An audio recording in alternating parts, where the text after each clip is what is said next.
Hello and welcome here on SportsTownChicago.com. Chris Labosco, Cody Grant here with you for another great Chicago Cougars hockey game in the USPHL. As last Friday, almost said Saturday, they played against the Illiana Blackbirds. That's who they played tonight as well. It was an 8-2 win against the Illiana Blackbirds in that one on Friday. And Cody, they get a chance here, the home and home. They played them at away first. Now they get the home game here, do the Cougars a chance to go 2-0 against this team and also go 15-0 in the season. Yeah, kind of an odd schedule choice. You know, obviously you got to make everything work for both teams. So they play on the road and now come back at home. So fans are happy to see him. They got the win on the road. Now they play that team. First time they played this team this year, by the way, and looking to stay undefeated moving forward. Yeah, and in that game too, Cody, they, again, 8 goals, 3 in the first, 3 in the second, 2 in the third, so pretty even scoring. 11 players scored a point in that game, at least a point. Well, it just keeps reinforcing the idea of how great of a team this is. It's not just one guy going out there getting all the goals or one guy getting all the assists. Everybody's involved, even from the defenders up to the forwards to the centers. And this is really kind of a big building game for them moving forward, because next weekend they have a big opponent in the Dells Ducks, but we're not going to look ahead to that just yet. Of course, they've got to get through the Illiana Blackbirds here to stay undefeated if they want to. A big thing in that game, a lot of penalty minutes on both sides on either side, more so on Illiana's side. Yeah, it's the first time so far this season where the Cougars didn't come away with more penalty minutes than the opposing team. Cougars still had a bad game when it came to penalty minutes, 18 total. You got to cut that down. But they were very fortunate that Illiana committed, I thought it was a typo when I first saw it, Chris. There's 49 penalty minutes. Yeah, and you actually had a chance to talk to head coach and general manager Brad Stofers about that and a lot more about the game on Friday. So we will go to that interview now that you did with Coach Brad Stofers just a little bit ago. So, Brad, you won 8-2 on Friday against Illiana. What did you like from that game, and what didn't you like? I thought we played really hard. We came out quick, 3 goals in the first period. That was important, getting a fast start on the road against a team that we hadn't seen yet. So that was really good. We played a lot harder than we had previous 2 weeks. We had a tough week of practice. I made the boys compete a lot, and right from the drop of the puck on Friday, I felt we did a good job just playing harder than we have been for 2 weeks previously. Finishing checks, being first to pucks, winning battles, moving pucks, moving on feet, those types of things. So things that characterize our club. All 8 goals were even strength, all 5-on-5 hockey. You had 7 opportunities on the power play, couldn't convert at all. Was it execution-wise, or just what did you see? Yeah, if there was one area that I was disappointed with, it was the power play on Friday. 7 opportunities. Early on, we were getting some good looks and things were clicking, and then they started frustrating us. Second period and the third period especially. We just couldn't get anything going. Wouldn't necessarily say it was execution-wise. Just things weren't, couldn't hit tape-to-tape passes with the puck. Trying to do a little too much, maybe getting a little too cute instead of making simple plays. But hopefully it'll be better tonight. It's something we work on a lot, so I expect that to bounce back here at home tonight against the same squad. We saw a video of them and what they were doing to kind of frustrate us. So hopefully we'll improve in that category tonight. Now you're going to go Jesse Hayes in goal, or you're going to go Dylan Gillis? We're going to go Gillis tonight. So we're very confident in all 3 of our goalies. We've been kind of mixing Hayes and Gillis a lot. Kind of one night the team gets one guy, next night they get a different flavor. So we'll go Gillis tonight. And it's one of these games, Sunday nights, doesn't quite feel like a game day necessarily. So we're going to have to find some energy and intensity and bring it here right from the puck drop on this Sunday evening game. So we're looking forward to it. Good luck.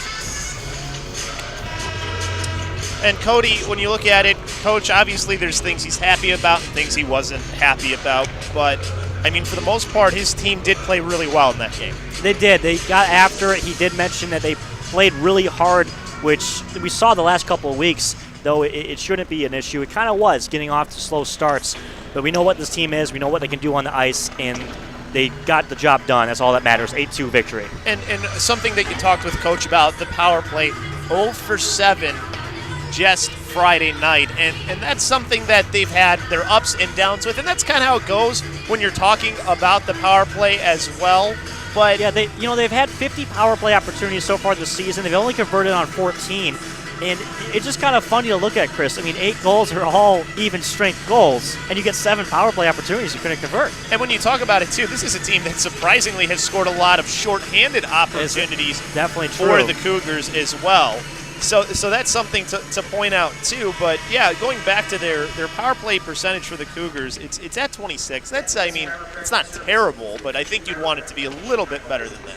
Definitely. And moving forward is something they want to work on more, and he mentioned in the interview getting a little bit too cute maybe and trying to make some things happen when it's not there. So stay patient and keep attacking that net, getting better shots on goal. They have stayed actually underneath their opposing team in penalty minutes by like 7 minutes, though.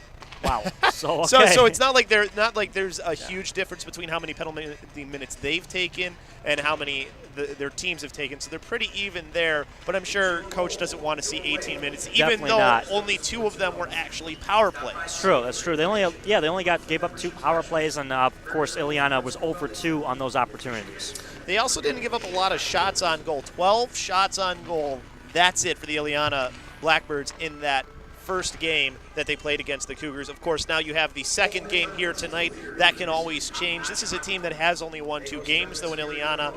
And something that we've seen sometimes for the Cougars is sometimes they get a little they may play to level of competition, yes. And we have seen that so far in the past. Now, it hasn't hurt them yet, but you don't want that to ever come up to where you come out and you don't play that same intensity that you should be playing with every single night. And a team like the Blackbirds jumps on you and gets a victory away. And now time for, of course, Cody's keys to the game. Cody, what do the Chicago Cougars have to do tonight to get the win?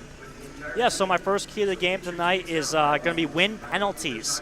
You know, last Friday we talked about they got the win 8-2. They had 18 penalty minutes compared to the 49 of the Illiana Blackbirds. Number 2 is stay patient. They only had 34 shots on goal, but it netted them 8 scoring opportunities, 8 goals in that game. We're used to seeing this team, the Cougars, get about 60, 75, but only ending up with 6 goals or so. But they get 8, they get good shots, so stay patient. My number 3 key to the game is power plays. Now, they didn't need these opportunities on Friday to win, but Brad mentioned it himself. They want to get better moving on further to the season. 0 for 7 can't happen with this team. They want to go far. And here's the thing with the Chicago Cougars as well. When you talk about the power play, Cody, they have a lot of skilled players. The power play shouldn't be too much of an issue for them because they do have a lot of talented guys on for their forwards and on their defensive side, too. I mean, Hunter Schiffman, one if that comes to mind. And you mentioned, Chris, too, how many shorthand goals this team is able to score. You expect if they play 4-on-5 hockey, they should be able to score no problem 5-on-4. Yes, they definitely should. Zamboni is coming out onto the ice now, so we'll take a timeout and we'll come back with more here and first period puck drop here on SportsTownChicago.com. Jonathan Hood from Chicago's Game Night. You've heard me talk about the Illinois Center for Broadcasting in Lombard, but what do the students think? My name's John Stevens. I am a promotion coordinator at ESPN. Everybody was helpful. Everyone cared. All the teachers at ICB were really there and passionate about their job and sharing their idea and their dream with you so you could achieve your goal. At ICB in Lombard, you learn the tools that will help you get that first job in the business. Dozens of industry pros teach you how to be on air, produce shows behind the scenes, work digital equipment, and design web pages. And it works around your time. It's very flexible, and they work with you at every hour and any day they possibly can. Plus internships, career placement assistance, and a commitment to your success. I'm living the dream, and I suggest that everyone who has a passion for radio or television or web design, ICB is definitely a place for them to go. Go to beonair.com/Chicago Sports to get started. That's beonair.com/Chicago Sports. Just being part of the ESPN team is special, and it's all because of ICB. Guests on SportsTownChicago.com are brought to you by the Illinois Center for Broadcasting. If you're interested in a career in broadcasting, go to beonair.com or call the Lombard campus at 630-916-1700. Yeah!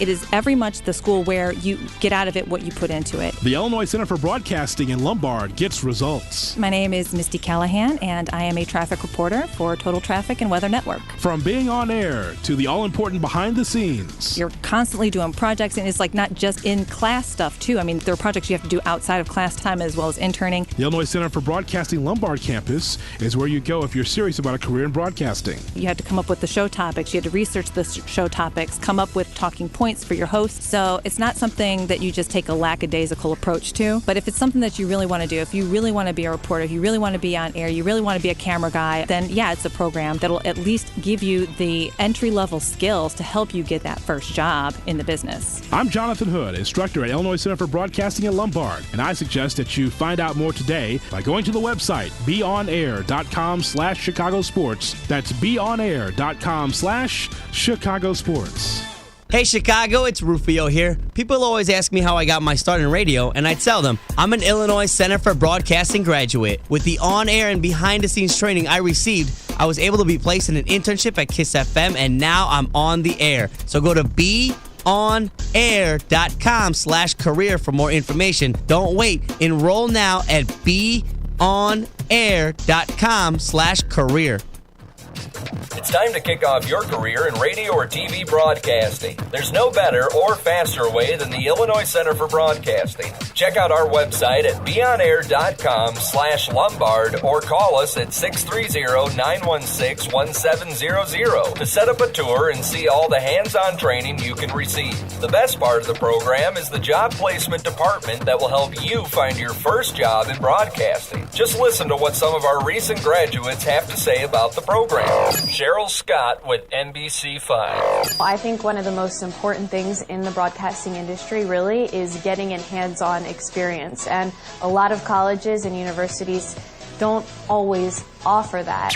Reach for, work for what you want to do and stay extremely focused. And if you do that and stay positive, I think everything will fall into place. The Illinois Center for Broadcasting, where broadcasting careers begin. You love sports, you have passion, but you need skills to work in sports broadcasting. It's Herb Lawrence of 670 The Score. Get those skills at the Illinois Center for Broadcasting, just like I did. Check out their campus in Lombard with amazing equipment and staff. Get a jump on the competition with hands-on training in radio and TV. With internships, flexible classes, affordable tuition, and job placement, you can start a new career at the Illinois Center for Broadcasting in Lombard. Enrolling now for upcoming classes. Go to beonair.com/SCORE. That's beonair.com/SCORE. It's time to kick off your career in radio or TV broadcasting. There's no better or faster way than the Illinois Center for Broadcasting. Check out our website at beonair.com/Lombard or call us at 630-916-1700 to set up a tour and see all the hands-on training you can receive. The best part of the program is the job placement department that will help you find your first job in broadcasting. Just listen to what some of our recent graduates have to say about the program. Kevin Wood, Production Director, Next Media, Joliet. My favorite part about going to the Illinois Center for Broadcasting was, first of all, I got to do everything here. For anybody looking to get into the program, I would say be ready to learn, be ready to get in here and really take your skills to another level on your own. The instructors can show you how to do it. The Illinois Center for Broadcasting, where broadcasting careers begin. Hey, it's Herb Lawrence. If you love sports and you want a career in broadcasting, then go to the Illinois Center for Broadcasting. Log on to beonair.com right now. The Illinois Center for Broadcasting trains you for careers in radio, TV, and online media. With internships, financial aid for those who qualify, job placement assistance, and day and night classes, you could start your new career in less than a year. Log on to beonair.com right now. Take it from me, Herb Lawrence. Check out the Illinois Center for Broadcasting. Go to beonair.com/Chicago Sports. That's beonair.com/Chicago Sports.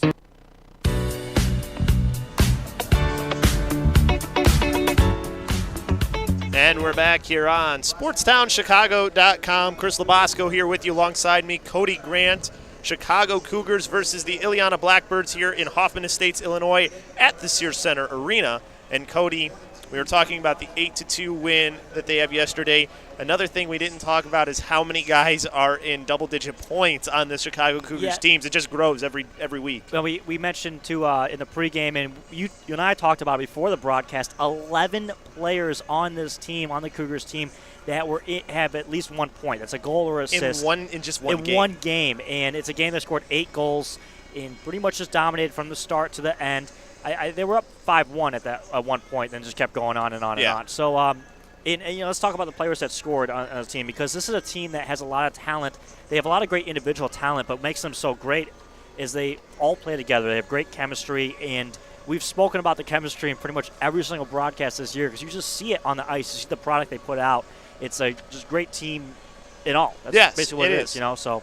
I mean, and here's something to point out as well. One of those guys who's in double-digit points hasn't been playing for the past couple of weeks, and the captain of the team, and Mike Watson. Yeah, we had Mike Watson on our Cougars All Access show on Monday, and we were speaking to him and looking to when he is going to come back. He said possibly this weekend against the Dells, next weekend against the Dells Ducks, and he's looking forward to it. But concussions, you don't want to take lightly. You don't want to rush them back in and risk it where it could get worse. So and keep Mike doing what he's doing, and hopefully gets back as soon as possible. But this team is doing pretty well right now. But when he comes back, I mean, they're going to be really rolling. I mean, he is the captain of this team as well, so that's always a really big boost to your team when you get him back. The vocal leader of the team is gone, and Ryan Hutchinson. He was always the guy who kind of got the team jacked up before a game, is what Mike had told us on Monday. So they do miss that vocal leader a little bit, and Hutchinson, who's up in the NAHL now, which is good for Hutchinson. That's what you want to see, his players move up. He's just the first guy, and of course Cody Rayback signed his affiliation deal with the Janesville Jets. So those are 2 players. I mean, of course Cody's still here. But he's still playing, but this is what you want if you're teammates of these guys, if you're coaches. You want them to move up, but at the same time, you still want to win the games, and although you're very happy for those players to move up and you're excited that they get to advance their career, you still want to – it's going to make it tougher to put that winning product on the ice. They've done a great job with it so far, though, obviously 14-0. Right, and to go back to the amount of players who have double-digit points, 11 players, just like you had 11 people score in the first game against the Illiana Blackbirds, as the officials are now making their way out onto the ice here. We're getting close to that first period puck drop. They're going to be announcing the starters really soon. So we'll give you the starters for Illiana here really quickly. When you look at it for them, starting in goal will be Joe Timmerman. Defense is Jacob Maynard, Joe Fiandaka, along with left wing Anthony Soley, Austin Ehlers as the centerman, and Gunnar Moores as the right winger for the Blackbirds, as they're getting announced now by the PA announcer, Ray Kincaid, who does pretty much everything for the Cougars. Another guy does a great job what he does here for the Cougars. Yeah, and as soon as he starts announcing the Cougars, we will step aside for them, as he will tell you the Cougars starters of this game. But before we get to that really fast, I mean, they're still undefeated, still ranked number 1 in a lot of rankings. They got to keep it going, though. Number 1 in the nation when you talk about junior hockey Tier 3 teams. Obviously play here in the USPHL, 14-0. But we've seen this we mentioned it too. It's about not getting complacent, you still got to go out there and be aggressive, still play Chicago Cougars hockey, and don't let teams like the Illiana Blackbirds don't play down to their level. Still go out there and attack. And that's what they did on Friday, and that's what we're looking forward to them doing again here tonight. By the way, Ray Kincaid also does the music for the games, and he's got a good variety, doesn't he? He does, and he does a little something special for whatever team is here. Last week he did the Blades of Steel game for the Steel County Blades, and the Illiana Blackbirds. And what song does he have on? By the Beatles. Do you know the song? I don't know the song. You don't know the song, Blackbird. You're gonna put me on the spot. I'm not a big Beatles fan. I had to find that out. Yeah. But about to announce the Cougars now is Ray, so we'll step aside for that. Your Chicago Cougars. Starting at defense number 2, Hunter Schiffman. Also starting at defense number 3, Matt Olsen.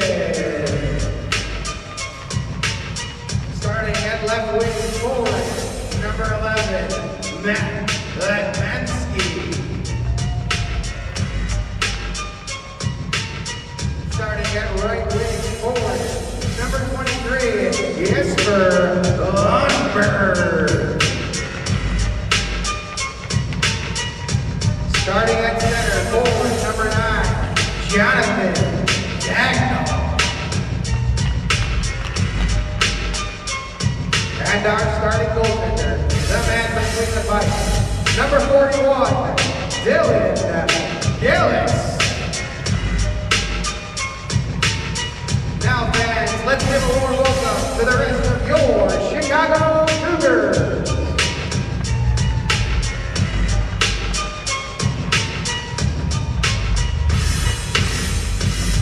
Your Chicago Cougars are coached by Brad Stokes and assisted by Justin Mason. Equipment area is Chris Gibson and trainer is Sarah Thomas. These are your Chicago Cougars.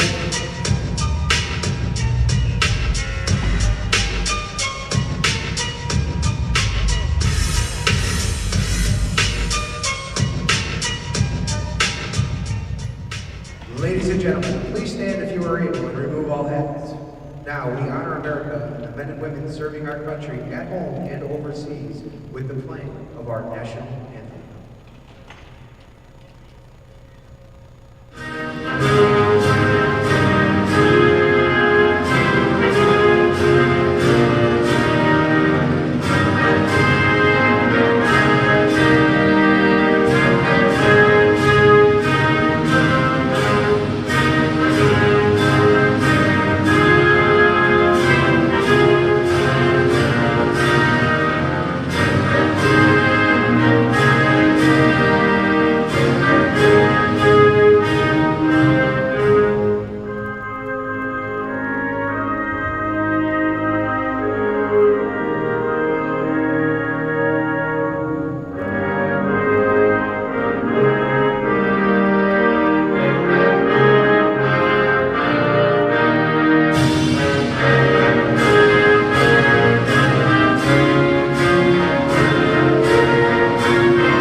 Now it's time to get ready for some Chicago Cougars hockey. Chris Labasco here alongside Cody Grant. The national anthem is done. Both teams get their starting lineups out there. You already heard the starting lineups for both, but we'll go over them here really quick again. Going for the Cougars, defense, Hunter Schiffman and Matt Olson on the back end. For them at center is Jonathan Dagnall, and to his left is Matt Letmansky. To his right is Jesper Longberg. As those are your starters out on the ice. The goaltender in the net is Dylan Gillis for the Chicago Cougars. And on the other side, you already heard us say him earlier, Gunnar Moore's one of the forwards, along with Austin Ehlers, Anthony Ursoli, along with Joel Faldanka, Jacob Maynard, and Joe Timmerman in goal for the Illiana Blackbirds. The Cougars in their white jerseys, they go right to left. With the yellow numbers, left to right are the Illiana Blackbirds in their red jerseys, basically the Chicago Blackhawks jerseys with just a different logo on the front. They got 20 minutes up onto the board, just getting something figured out over on the bench really quickly. It seems like for the Blackbirds as now they make their way out. As we'll see how this first puck drop goes, and here we are to the near half boards. It comes into the Cougars zone as they win the face-off, as it goes right back to the Blackbirds who have control. Maynard, the pass over to the far side, trying to tip it in was Ursoli as it goes to the left wing corner, where Matt Olson will pick the puck up. Tries throwing it to the right wing corner, where right there to cut in front was Moores. As he sent it towards the middle, trying to tip it towards the net was Ehlers. It goes to the left wing half boards. Ehlers couldn't handle the puck, taken back by Dagnall. Makes the pass over to the near side of Letmansky. Letmansky along the left wing, gets into the zone, dumps it off the left wing corner boards and in behind the net, where Illiana will take it back, but right along the right wing half boards. Cougars back with control on Dagnall's stick. Dagnall trying to get it off those boards as that goes into the skates of player, comes up to the right point for Schiffman, who sends a shot right towards the goalkeeper, who grabs it out of the air in number 27 in Timmerman. As they try to work it out to the Blackbirds. Cougars are able to keep it in the zone as there's a sharp angle shot from number 23 in Lomberg as that one comes back over to the near side, where the Blackbirds will take it back. As this one will just be lifted down and out by Ursoli as he goes for a change. That'll be an icing as that one will be brought all the way back into the Illiana zone to the left wing circle. Exactly 19 minutes left to go here in this first period, no score. So good first minute there, a pace there for the Cougars. They got that one shot on goal. They won the face-off, so good start for them. Keep it up. So now the left wing circle face-off, line change for the Cougars as well, as the face-off will be in that left circle. Quick shot off the face-off there too, so we'll do it all over again. That was Nickerson on the face-off, as the Blackbirds get a chance here to change after that icing. So now they bring out a fresh set of players, so bailing them out a little bit there was Joe Timmerman. And watch out for DeRamus here at the left point off this face-off. As the face-off in that left circle, tied up was Nickerson, but he's able to win the puck. Sends it over to the side of the net, try to feed it out into the slot. Can't get it through the traffic as the Illiana Blackbirds take it back. Along the near side in the neutral zone, working it along the right wing into the zone was number 13 in Sands, as that one goes to the left wing half boards. Along those left wing half boards, gets back onto the stick of the Cougars in Palermo. Palermo going D to D with the pass over to Willie DeRemus. DeRemus back to Palermo in the left wing corner of his own end. Pass through the middle, goes right past his own player, and goes down to the left wing corner. This will be an icing, so bring it all the way back into the Cougars zone. It was a good idea on the pass, Cody, just wasn't on the mark. Yeah, if you had that pass make it right in the neutral zone, you may have had a good rush there for the Cougars. Just a little bit off target, a little bit too much on that, couldn't corral it, and now a face-off in the Cougar zone. 18:26 left to go here in the first period. We have no score. The face-off to the right of Gillis, won by the Cougars as they take it behind their own net. Off to the near side, pass up through the middle, right on the stick and dumped in by Ray back to the left wing corner, where it bounces off the end boards, and the Illiana Blackbirds take it back as Bethia tried to get out along the far side, and what I believe went into for a offside, so it should be a face-off in the far dot, or did it hit the bench? No, I think it was offsides on Nick Kropp there. He just trying to keep it in and just could not. So face-off from the far dot, just outside the Blackbird zone. 18:11 left to go here in the first period. Face-off won by the Cougars. Back over to the near side to Olsen. Olsen chips it along the glass to the near side. It goes back into the neutral zone off of the Blackbirds as the Cougars try to force it right back in. Bouncing puck comes right back to Olsen near center ice. Passes it in front of the benches, and dumping it in was Peters as that one goes in behind the net to the left wing corner. Left wing half boards trying to hold it in are the Cougars, sending it up to the point for a shot from Olsen as he just missed the net wide. That pass from him was from Van Dyke. Right wing half boards and back in behind. Puck poked towards that left wing corner where Van Dyke can't get to it. Blackbirds take it back. They use the neutral zone boards to at least send this one out and down into the Cougar zone. Olsen will have to play the puck off the end boards. Gets checked off the puck as this one comes over to the near side as it's sent back in down low by Vervlide as that one goes to the left wing corner. Along those far boards, the Blackbirds try to dump this one back in. They're able to at least get it to the right wing corner as they go for a change. This one lifted up high into the air, in through the neutral zone from the Cougars as this will come back to Maynard of the Blackbirds. D to D with the pass, and now right through to the middle of Haw as he gets it onto his stick. He gets taken down, hand up into the air as the Cougars touch this puck up. It'll be a penalty on the Cougars here for a trip. It's on it's actually on Matt Olsen. So he goes into the box for 2 minutes with 17 minutes left to go here in the first period. No score. First power play opportunity goes to the Blackbirds, so a kill for the Cougars. Matt Olsen was trying to reach in for the poke check right out there, right outside the Cougars zone, and just a little bit too aggressive there, and it was the right call there. So now it'll be a right wing circle face-off inside the Cougars zone. We'll see how they can do on the kill here. 0 for 2 were the Blackbirds on their last power play opportunities as this one out into the neutral zone. Dagnall puts a hit on a player and frees the puck up in the left wing half boards of the Blackbird zone. Fights off a check here, goes right back to his defense as they look to kill off some time and now go D to D with the pass as this one lifted up through the air, touched down with a high stick as this one will be touched by the player on that near side for the Blackbirds. His jersey was tucked up a little bit there, trying to see the number.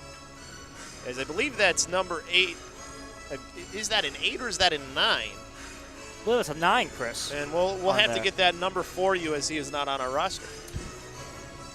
You saw they're able to get it out of the zone, and now under shorthand they have it in the zone for the Blackbirds to get a shot on goal. And there's Cody Rayback with that shot on goal. Actually, well, it wasn't on goal. It was just wide of the net, but goes back in behind the net to the right wing corner where the Blackbirds will take it back. It's Faye. Faye in behind the net. comes over to the near side as he skates up ice, makes a pass off to the left wing, just out of the reach of number 9. As this one will go down to the left wing corner where Schiffman will get the puck, use the glass, and get it all the way down and back out. 1:15 left to go here on this penalty kill. 16-13 left to go in the first period. I'll tell you what, Schiffman took a hit on that one, too. As this one goes up into the netting and out of play.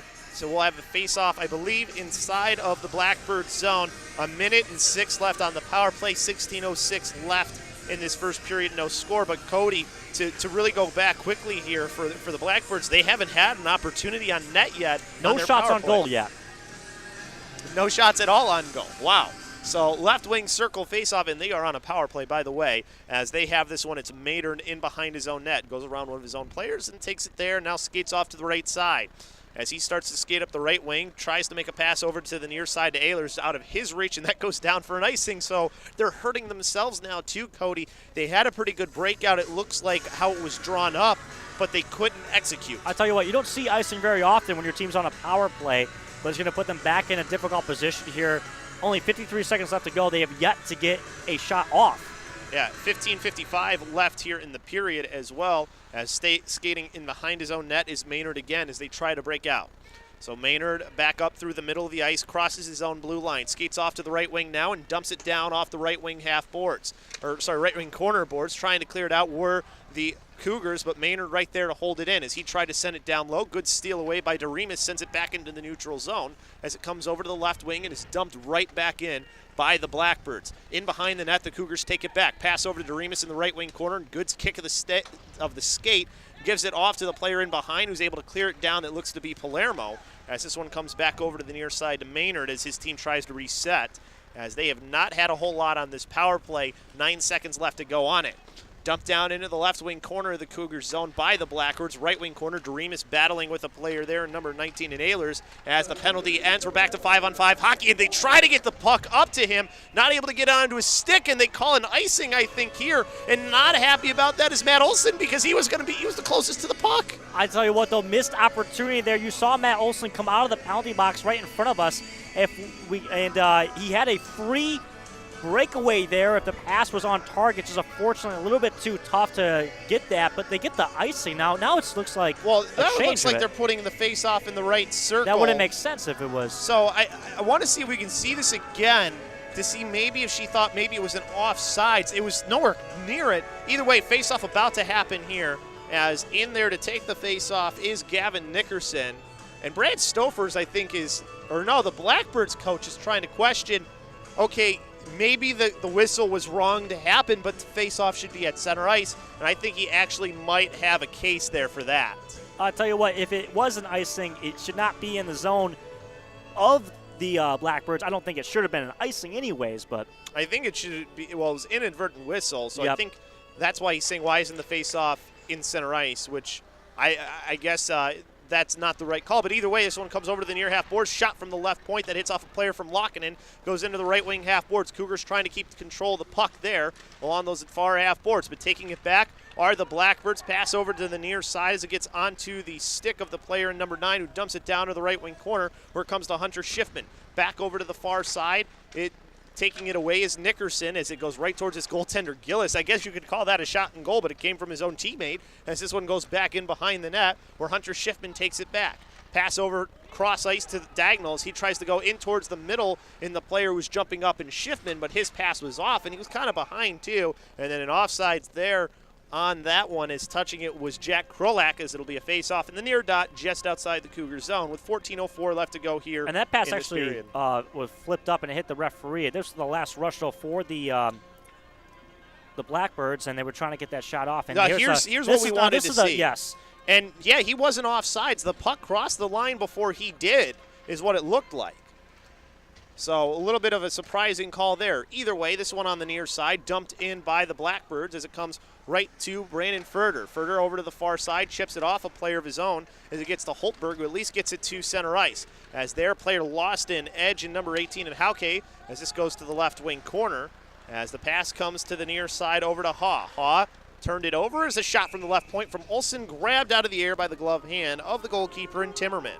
A shot there by Olsen. He had a clear lane to the net and fired one in. A good save on that one. 4 shots on goal now for the Cougars, only 1 for the Blackbirds.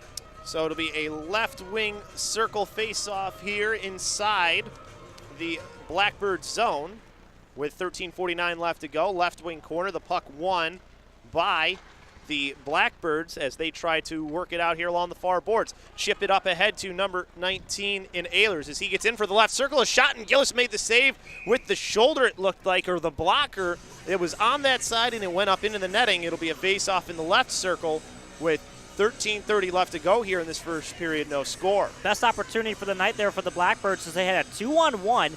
Choosing not to make the pass there was Austin Ehlers. He tried to take the shot, and a good save there by Dylan Gillis, goaltender for the Cougars. One more look at it. The 2-on-1 right here. Tries not to make the pass, sends it up, and good save. It goes out of play. As the faceoff was won from the left wing circle and now controlled by the Cougars as the pass comes through the middle off Stanislavski's stick.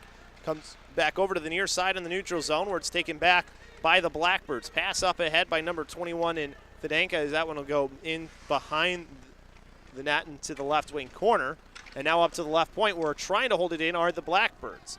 Comes back over to the right wing half boards onto the stick of Ehlers as Ehlers now tries to send it in towards the middle, taken away back by the Cougars. Back in the neutral zone, Blackbirds take it back. Ehlers hits it off the official as the Cougars take it right back. Skating along the right wing as there's a big takeout check, but the puck gets deep to Stanislavski in the right wing half boards. Passes it in towards the slot.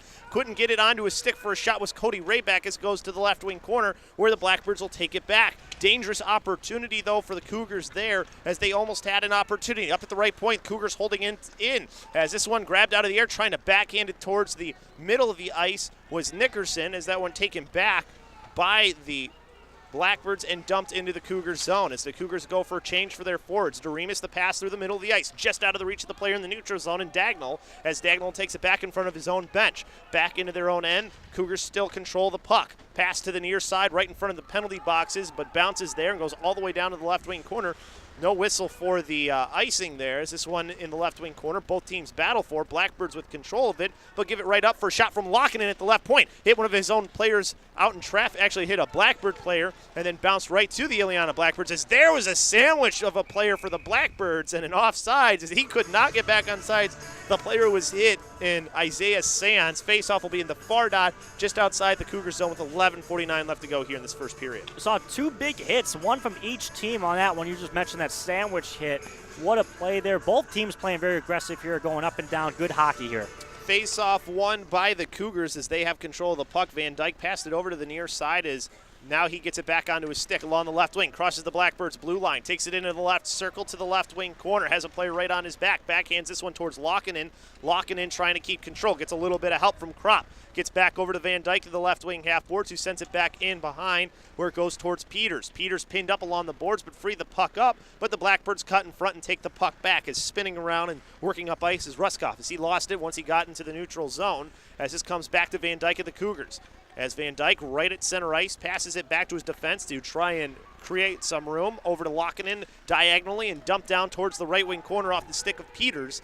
As in behind the net, the Blackbirds try to take the puck back, and they do. Have it along the near side. Pass comes back out into the neutral zone, but right towards Olsen, sticked out of the air, and that could have been dangerous. If that almost could have been redirected onto the Blackbirds net. Quick pass up, they find a player who snuck in behind into the right circle, backhanded shot. Gillis made the save, and I think it ended up in the back of the net for the goal.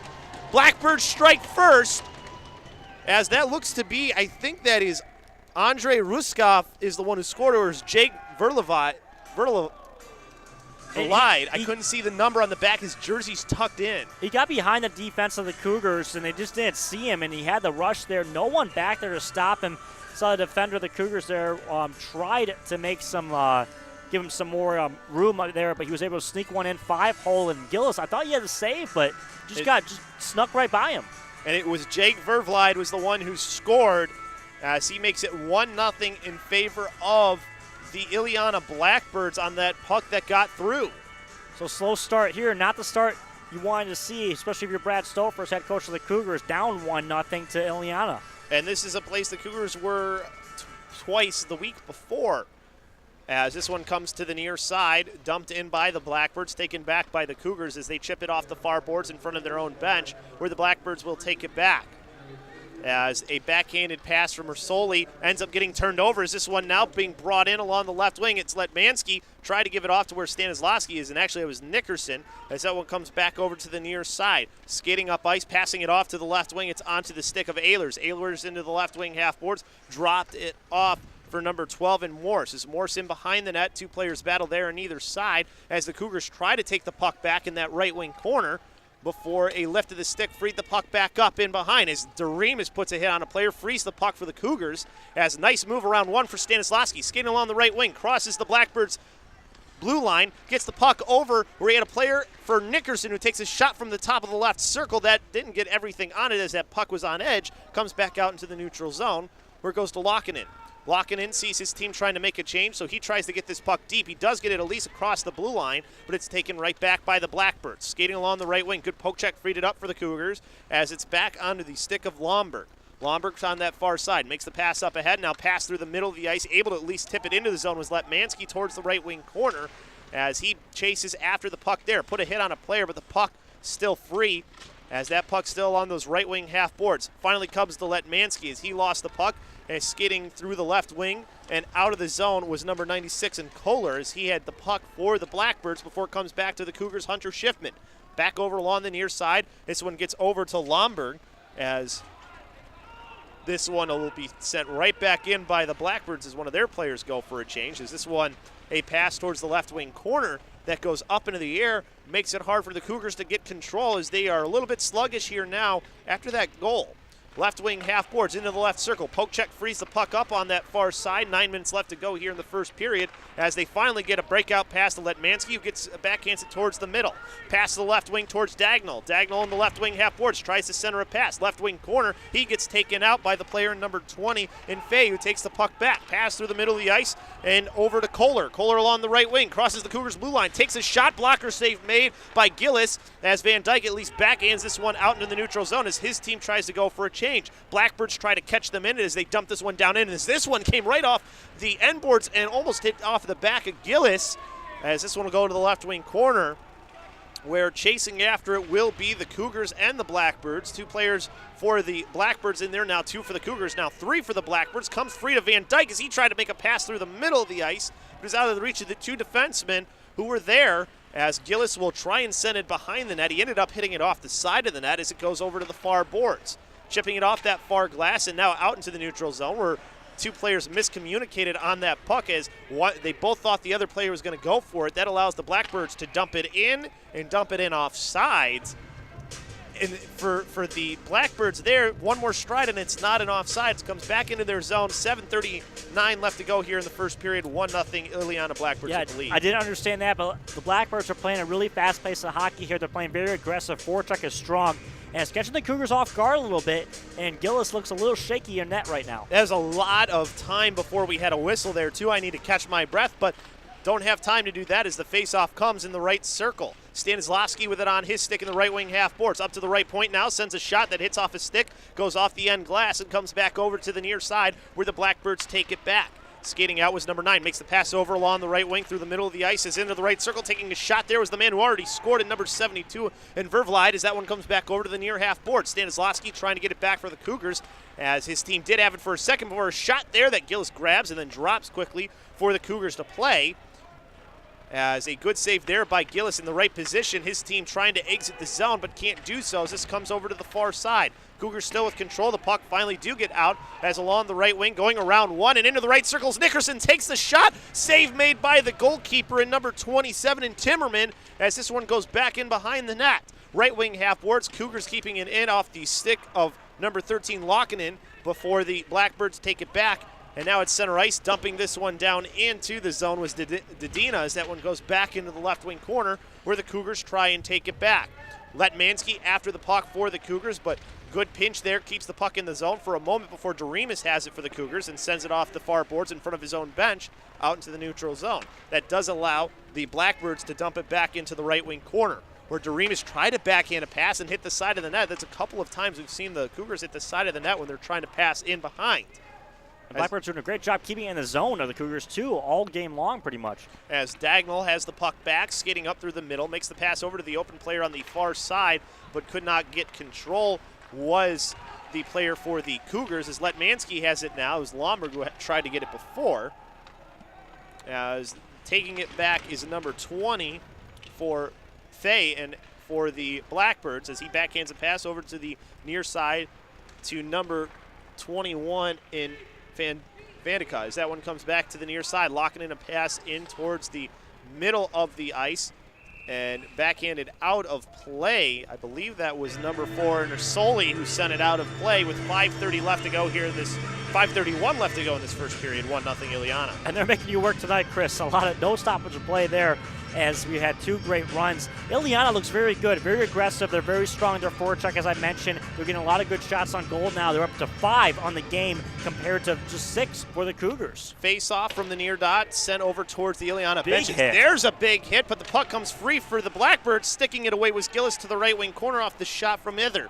As that one goes back over to either in the left wing half boards as 2 players battle there on either side. Blackbirds still with control. Shot from the left point goes to the right wing corner. Never hit anybody in front, just was wide of the net. Comes back to locking in of the Cougars, who sends it behind for Hunter Schiffman, sent over to the far side as they try to work this puck out. Putting a hit on a player there, or trying to, was Holtberg, but the puck came free back to the right wing corner, where there a hit gave the puck, though, to Hawes. Hawes tried to center a pass, can't do so, as the Cougars having trouble exiting their own end. Back in behind, it's locking in, looking for the man free over on the near side as it's Gavin Nickerson, who at least gets this out into the neutral zone, where 2 players on either side will take the puck. It's Hauke. Hauke lost it off his stick, but right there to dump it in was locking in. I think he was on the wrong side of the line, but they said that he wasn't. Either way, that puck in behind the net, and Kropp able to win the puck back for the Cougars. He tried to center a pass, hit off a leg of a Illiana player as they tried to clear it out, but Olsen able to get it and hold it in at the left point, send it to the right wing corner boards.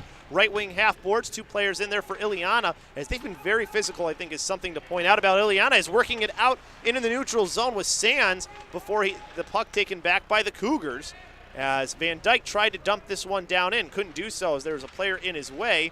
As this one comes back over to the near side, is Kropp able to kick it into the zone before it's back out into the neutral zone, where taking it and circling around is Van Dyke.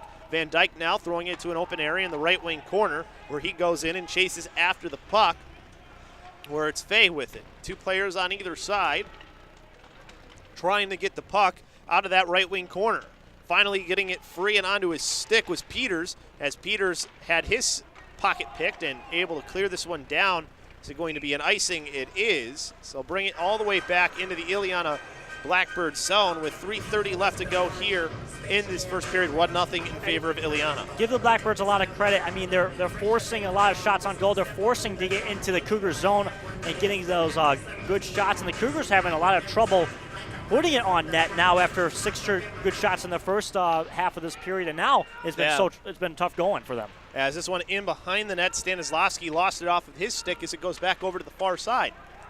Back out in the neutral zone, Cougars had the puck, just went out of the reach of one of their players as it comes over to Fiandenka as that one comes back in towards the near side over to Doremus. Doremus tried to go through the middle of the ice, comes right back to him, and he dumps it down, and it goes right under the Timmerman's pad, almost bounced off of him into the net. That would have been a disastrous goal. 3:02 left to go here, though, in the first period. It's 1-0 still in favor of Illiana. Yeah, you got to be careful with that. We've seen a couple of those now. Gillis, hitting the own net on the pass back, and now Timmerman underneath the skate. And then that would not be a good thing to tie this game up on a goal like that. So left wing circle face-off oncoming here in just a second, as Illiana had to get another player out there on the icing. As the left wing circle face-off will be won by Illiana. It goes all the way down to the Cougar zone. Not going to go far enough for icing, though, as the Cougars take it back as this one comes over to Stanislavski, as there was almost a centering pass that almost gave Illiana an opportunity, as Stanislavski for the Cougars sent it right towards the goalkeeper in Timmerman, who covers it up for a face-off in the, I think it's going to be in the left wing circle. We'll see where they decide to put it. Might be in the right wing circle. So both teams get some changes out here, get some fresh skates on the ice, fresh legs, and I'm very impressed by the play of the Illiana Blackbirds tonight, taking it to the Cougars right now with a 1-goal lead, but we've seen the Cougars be able to come back and overcome adversity so far all season.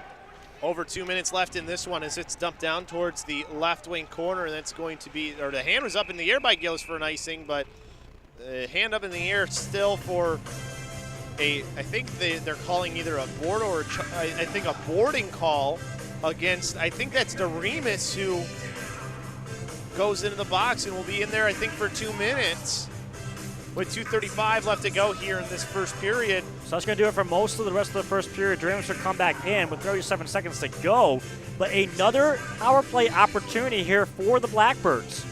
So the left wing circle face-off won by the Cougars, back out into the neutral zone and down towards the left wing corner, where it's taken back by Maynard, as Maynard has it in behind his own net. Last time they were on the power play, they didn't have a lot on it, but they really seem to have momentum in this game, as this one dumped down towards the right wing corner by Ehlers as he chases after it in the Cougar zone. 2 players there on either side try to take the puck back, as it still being held in there by the Cougars in number 21 in Palermo. Finally does come free, but right to Olsen, who sends it over towards Dagnall. Dagnall for the Cougars has it, tries to chip it up along the boards, getting a little bit of help as lifting the stick was Lomberg to at least get it to the neutral zone.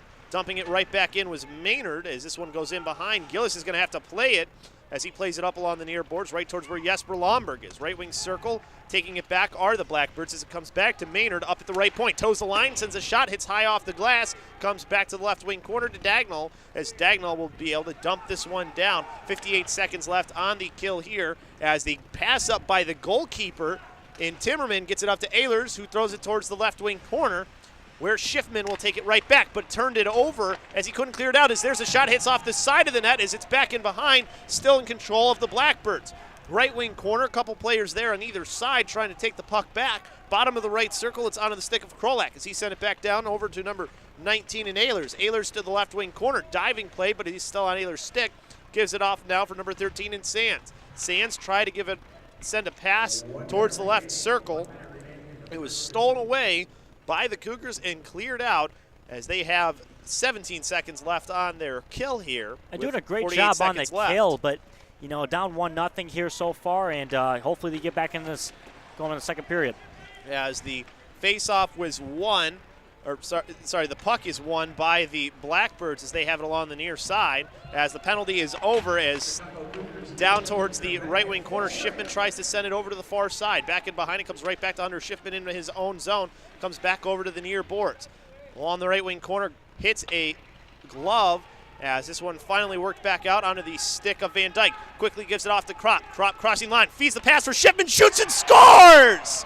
What a pass to Schiffman as he had jumped in the play here with 8 seconds left to go and makes it 1-1. Beautiful play on both sides, just skating up, jumping into the play, and that's what you see sometimes from the defensemen of the Cougars. They're really good at picking their moments, and Hunter Schiffman knew there's not a lot of time left in this period, that I might as well jump up into this one.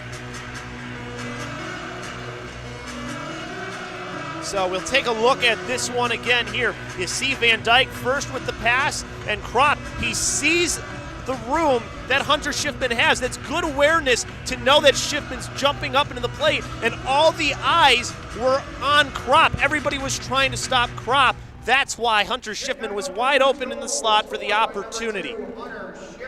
So in behind the net, the Cougars have the puck back. What a play, though, by Kropp. He made that play, and, of course, you have to give a lot of credit, too, to the defenseman and Schiffman jumping in. That does it for the first period. We are tied at 1.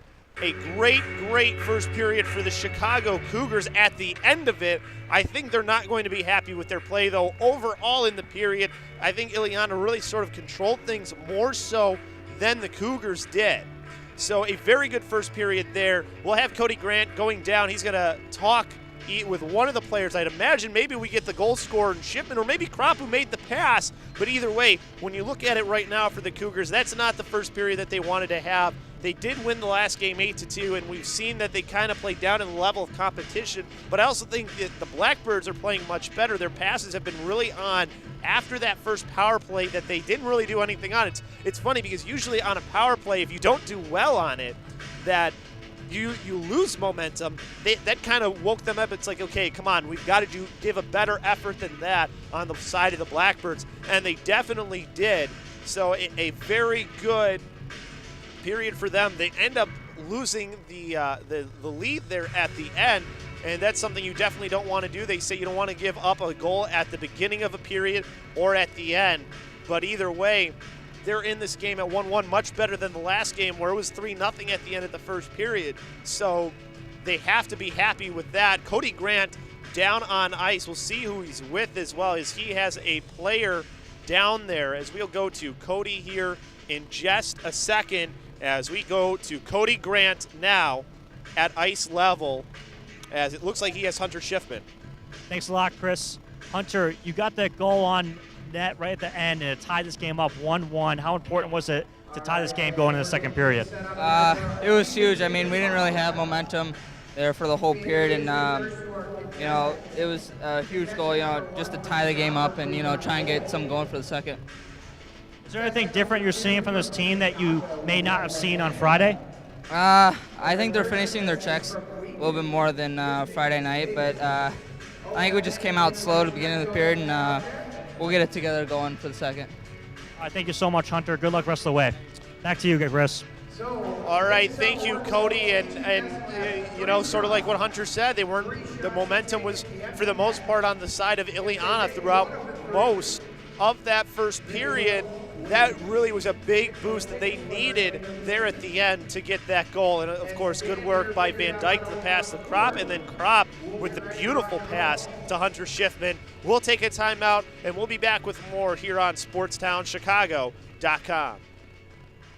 All right, Owen, why don't you go ahead and head out there to the mat and get yourself all set up and ready as Dan gets out. Guests on SportsTownChicago.com are brought to you by the Illinois Center for Broadcasting. If you're interested in a career in broadcasting, go to BeOnAir.com or call the Lombard campus at 630-916-1700. Yeah!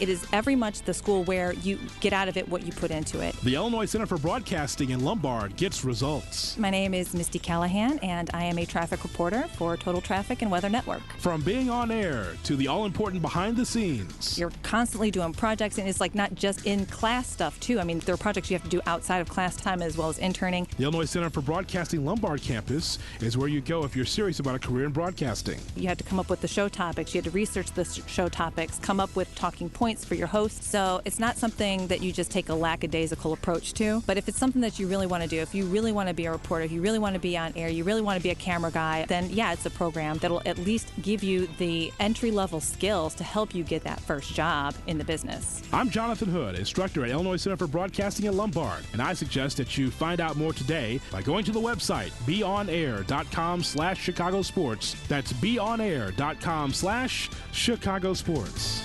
Hey Chicago, it's Rufio here. People always ask me how I got my start in radio, and I tell them I'm an Illinois Center for Broadcasting graduate. With the on-air and behind-the-scenes training I received, I was able to be placed in an internship at KISS FM, and now I'm on the air. So go to beonair.com/career for more information. Don't wait. Enroll now at beonair.com/career.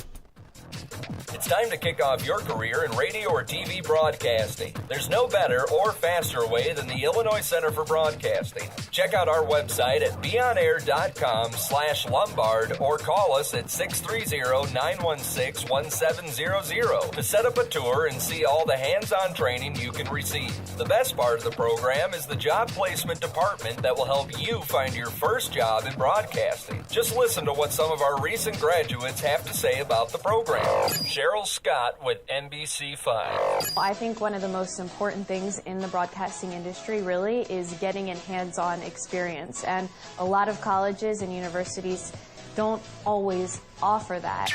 Reach for, work for what you want to do, and stay extremely focused. And if you do that and stay positive, I think everything will fall into place. The Illinois Center for Broadcasting, where broadcasting careers begin. You love sports, you have passion, but you need skills to work in sports broadcasting. It's Herb Lawrence of 670 The Score. Get those skills at the Illinois Center for Broadcasting, just like I did. Check out their campus in Lombard with amazing equipment and staff. Get a jump on the competition with hands-on training in radio and TV. With internships, flexible classes, affordable tuition, and job placement, you could start a new career at the Illinois Center for Broadcasting in Lombard. Enrolling now for upcoming classes. Go to beonair.com/SCORE. That's beonair.com/SCORE. It's time to kick off your career in radio or TV broadcasting. There's no better or faster way than the Illinois Center for Broadcasting. Check out our website at beonair.com/Lombard or call us at 630-916-1700 to set up a tour and see all the hands-on training you can receive. The best part of the program is the job placement department that will help you find your first job in broadcasting. Just listen to what some of our recent graduates have to say about the program. Kevin Wood, Production Director, Next Media, Joliet. My favorite part about going to the Illinois Center for Broadcasting was, first of all, I got to do everything here. For anybody looking to get into the program, I would say be ready to learn, be ready to get in here and really take your skills to another level on your own. The instructors can show you how to do it. The Illinois Center for Broadcasting, where broadcasting careers begin. Hey, it's Herb Lawrence. If you love sports and you want a career in broadcasting, then go to the Illinois Center for Broadcasting. Log on to beonair.com right now. The Illinois Center for Broadcasting trains you for careers in radio, TV, and online media. With internships, financial aid for those who qualify, job placement assistance, and day and night classes, you could start your new career in less than a year. Log on to beonair.com right now. Take it from me, Herb Lawrence. Check out the Illinois Center for Broadcasting. Go to beonair.com/Chicago Sports. That's beonair.com/Chicago Sports. SportsTownChicago.com is the internet sports station that is located at the Illinois Center for Broadcasting in Lombard, Illinois. We offer you a chance, or should I say, an opportunity, to become an on-air personality, get invited to live sporting events, and we teach you how to interact with your listeners. Get the training you need to get in the broadcasting industry.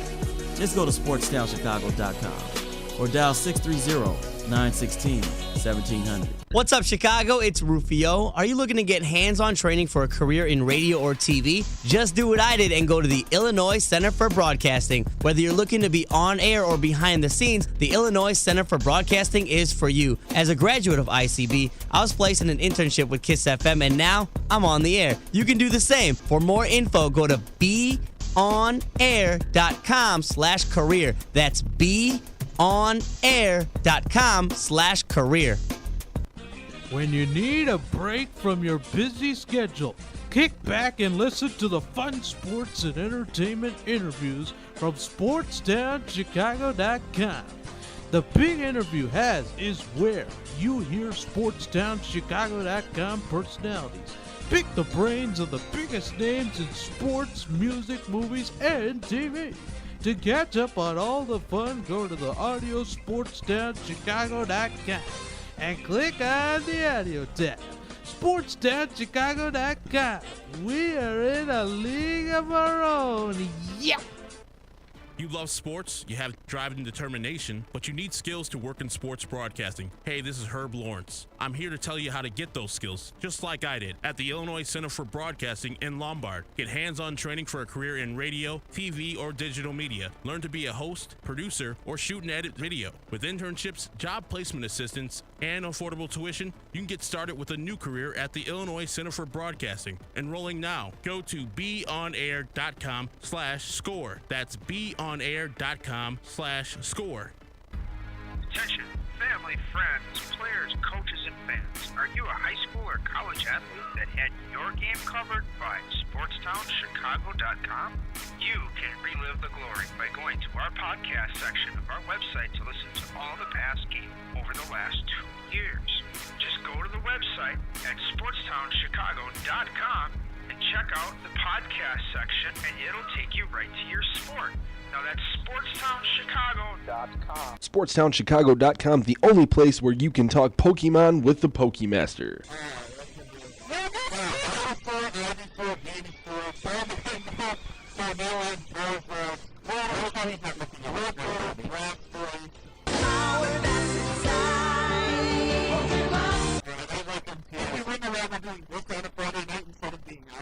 Bringing you all the pressing topics, brought to you by SportsTownChicago.com. You want to do a live sports show with up to 3 of your friends? Yeah. Would you like to be invited to live sporting events? Well, yeah. Well, you can now with SportsTownChicago.com. Sportstown Chicago is the home of the ICB Sports Network. Learn blogging, podcasting, and promos right here at SportsTownChicago.com. For more information, go to beonair.com or dial 630-916-1700. SportsTownChicago.com. We're in a league of our own. It's time to kick off your career in radio or TV broadcasting. There's no better or faster way than the Illinois Center for Broadcasting. Check out our website at beonair.com/Lombard or call us at 630-916-1700 to set up a tour and see all the hands-on training you can receive. The best part of the program is the job placement department that will help you find your first job in broadcasting. Cheryl Scott with NBC5. I think one of the most important things in the broadcasting industry really is getting in hands-on experience, and a lot of colleges and universities don't always offer that. Reach for, work for what you want to do, and stay extremely focused. And if you do that and stay positive, I think everything will fall into place. The Illinois Center for Broadcasting, where broadcasting careers begin. You love sports, but you need skills to work in sports broadcasting. Hey, this is Herb Lawrence. Get those skills, like I did, at the Illinois Center for Broadcasting in Lombard. Get hands-on training for a career in sports radio, TV, or digital media. With internships at Chicago sports stations, job placement assistance, and affordable tuition, you can get started with a new career at the Illinois Center for Broadcasting. Enrolling now for day or night classes, go to beonair.com/score. That's beonair.com/score.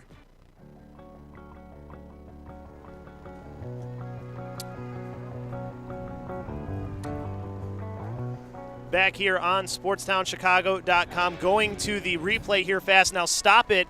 Now we want to look here. This is the goal that was scored by Hunter Schiffman. Now Nick Kropp had the puck. You saw him skate in. Now look at where all the defenders are for the Illiana Blackbirds. All their eyes were on Nick Kropp. You see that the one player who's coming in from the back, he lost where Hunter Schiffman was, didn't realize it because he was focused on where the puck was. There was no communication by the Blackbirds. Schiffman now has a lane. Go ahead and roll it now. And there you see he gets the puck, finishes it off, and gets the goal for the Chicago Cougars. Chris Labasco and Cody Grant here with you. Cody going to take over here for this second period. But Cody, what we saw there, I mean, that's a mistake by the Illiana defense there.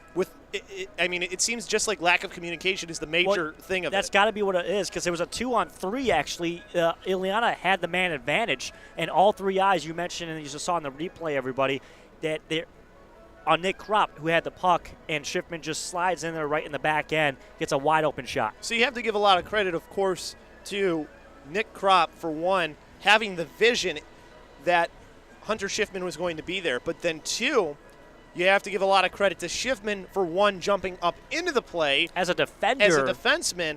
He knew its awareness of knowing how much time was on the clock. But not only that, he also knew where he had to go in order to get himself into a spot to have a chance to get a goal, and he did exactly that, and that's now why the score is tied at 1. So a really good job by the Cougars in recognizing what they see and just taking advantage of whatever the defense gives them with the other team. That just goes back to the chemistry of this team. It's all about the team. There's not a lot of great individual talent, obviously, but they play so well together, and you got to give credit to, you said, Nick Kropp obviously making that pass, and Hunter Schiffman finding it on the back end. It's a big momentum shifter, too, because the Cougars really, they got it taken to by the Illiana Blackbirds. So, 1-0. The Blackbirds were all over the ice. They were skating faster than the Cougars. The Cougars had the penalty kill with 2:37 to go, and they get the 5-on-5 hockey at the end, and Schiffman able to score a goal, tie it up at 1. And I thought it was a really good point, too, by Hunter Schiffman. He said that, they really had the momentum for most of that first period. They really did too, Cody. That's how it felt up here from our vantage point. And, when you hear the players talk about it, that's how it seemed like for them as well. And you have to like the fact, though, that they continued to battle, even though that was the case. and they get a late goal, and that's a killer for a team. You never want to give up a goal early in a period or late in the period in those last couple of minutes, and that's what the Illiana Blackbirds did there in that one. Yeah, big mistake there by the Blackbirds. The Cougars were able to capitalize on it. Now we have tied hockey going in the second period, 40 minutes of hockey left to go.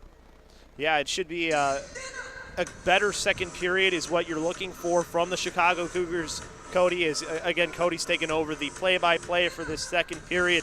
So when you look at it from the Cougars standpoint, okay, we didn't have the momentum there in that first period. We gained some back with that goal there at the end, but it can't stop there. That's got to be one of the messages, I'm sure, from head coach and Brad Stofers going into the second period as well. But the other thing, too, is the area that seems to be the biggest issue for the Cougars right now is breaking out of their own end. They have to do a better job of breaking out. There's a lot of pressure being put on puck side, so you have to look for that weak side guy. To add that point too, Chris, the passing hasn't seemed very crisp. They've been missing a lot of players coming out on that back end, coming out in the neutral zone.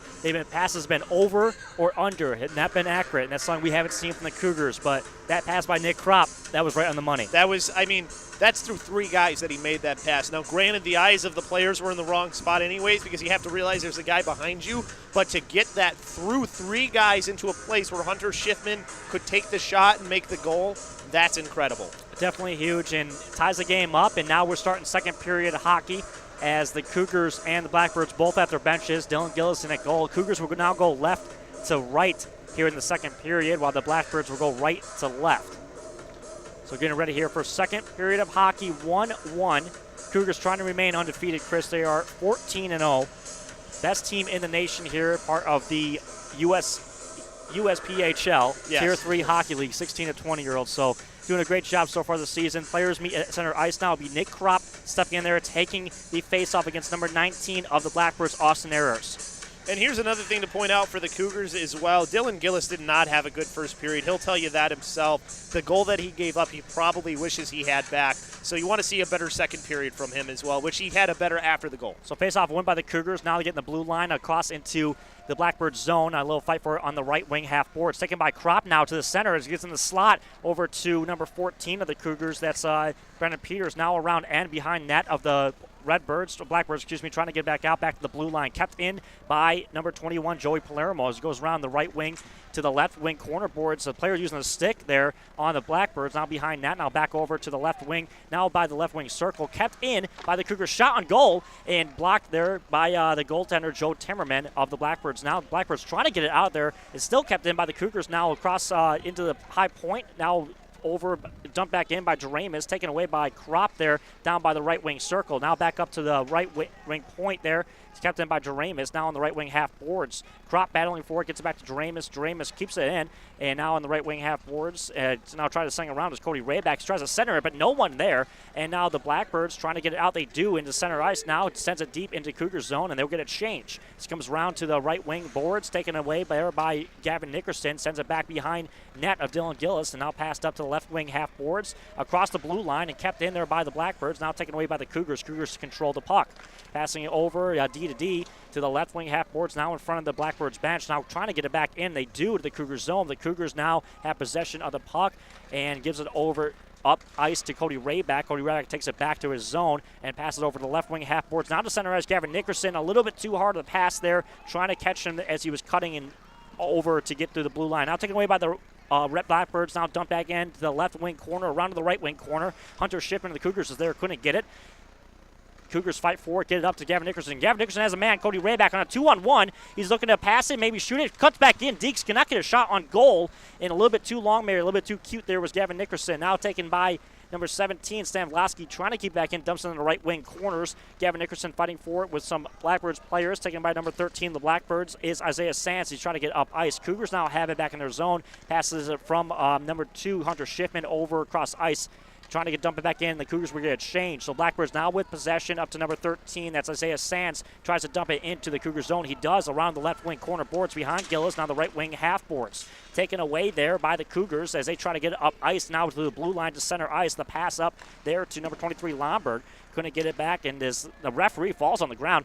Now a scrum for at center ice, taken away by the Cougars. Sends it into the right wing corner boards of the Blackbirds, taken away by the Blackbirds, trying to get out of their zone. They do, as Willie Jaramus of the Cougars gets it back over to the right wing half boards of Palermo. Back to Doremus, tries to send it up at the center ice, taken away on the turnover for the Blackbirds as they send it back in, hits the defender Palermo, now comes in behind Gillis. No icing on that one, as now is scrum for on the left wing corner boards, which are in the Cougars zone. Now the left wing half boards right in front of us, taken away by the Cougars as they try to get out of there. They do, and a little pass up ice to Lombard. He has a 2-on-2. He has Dagno on the right. Lombard tries to get past and turns it over on the steal, and the Blackbirds take over. Now the Cougars at center ice, taking it back, is passing around to Palermo on the left circle. Passes it up now at center ice, taken away by the Cougars. They dump it in deep to the right corner boards, around behind the goaltender, Joe Timmerman.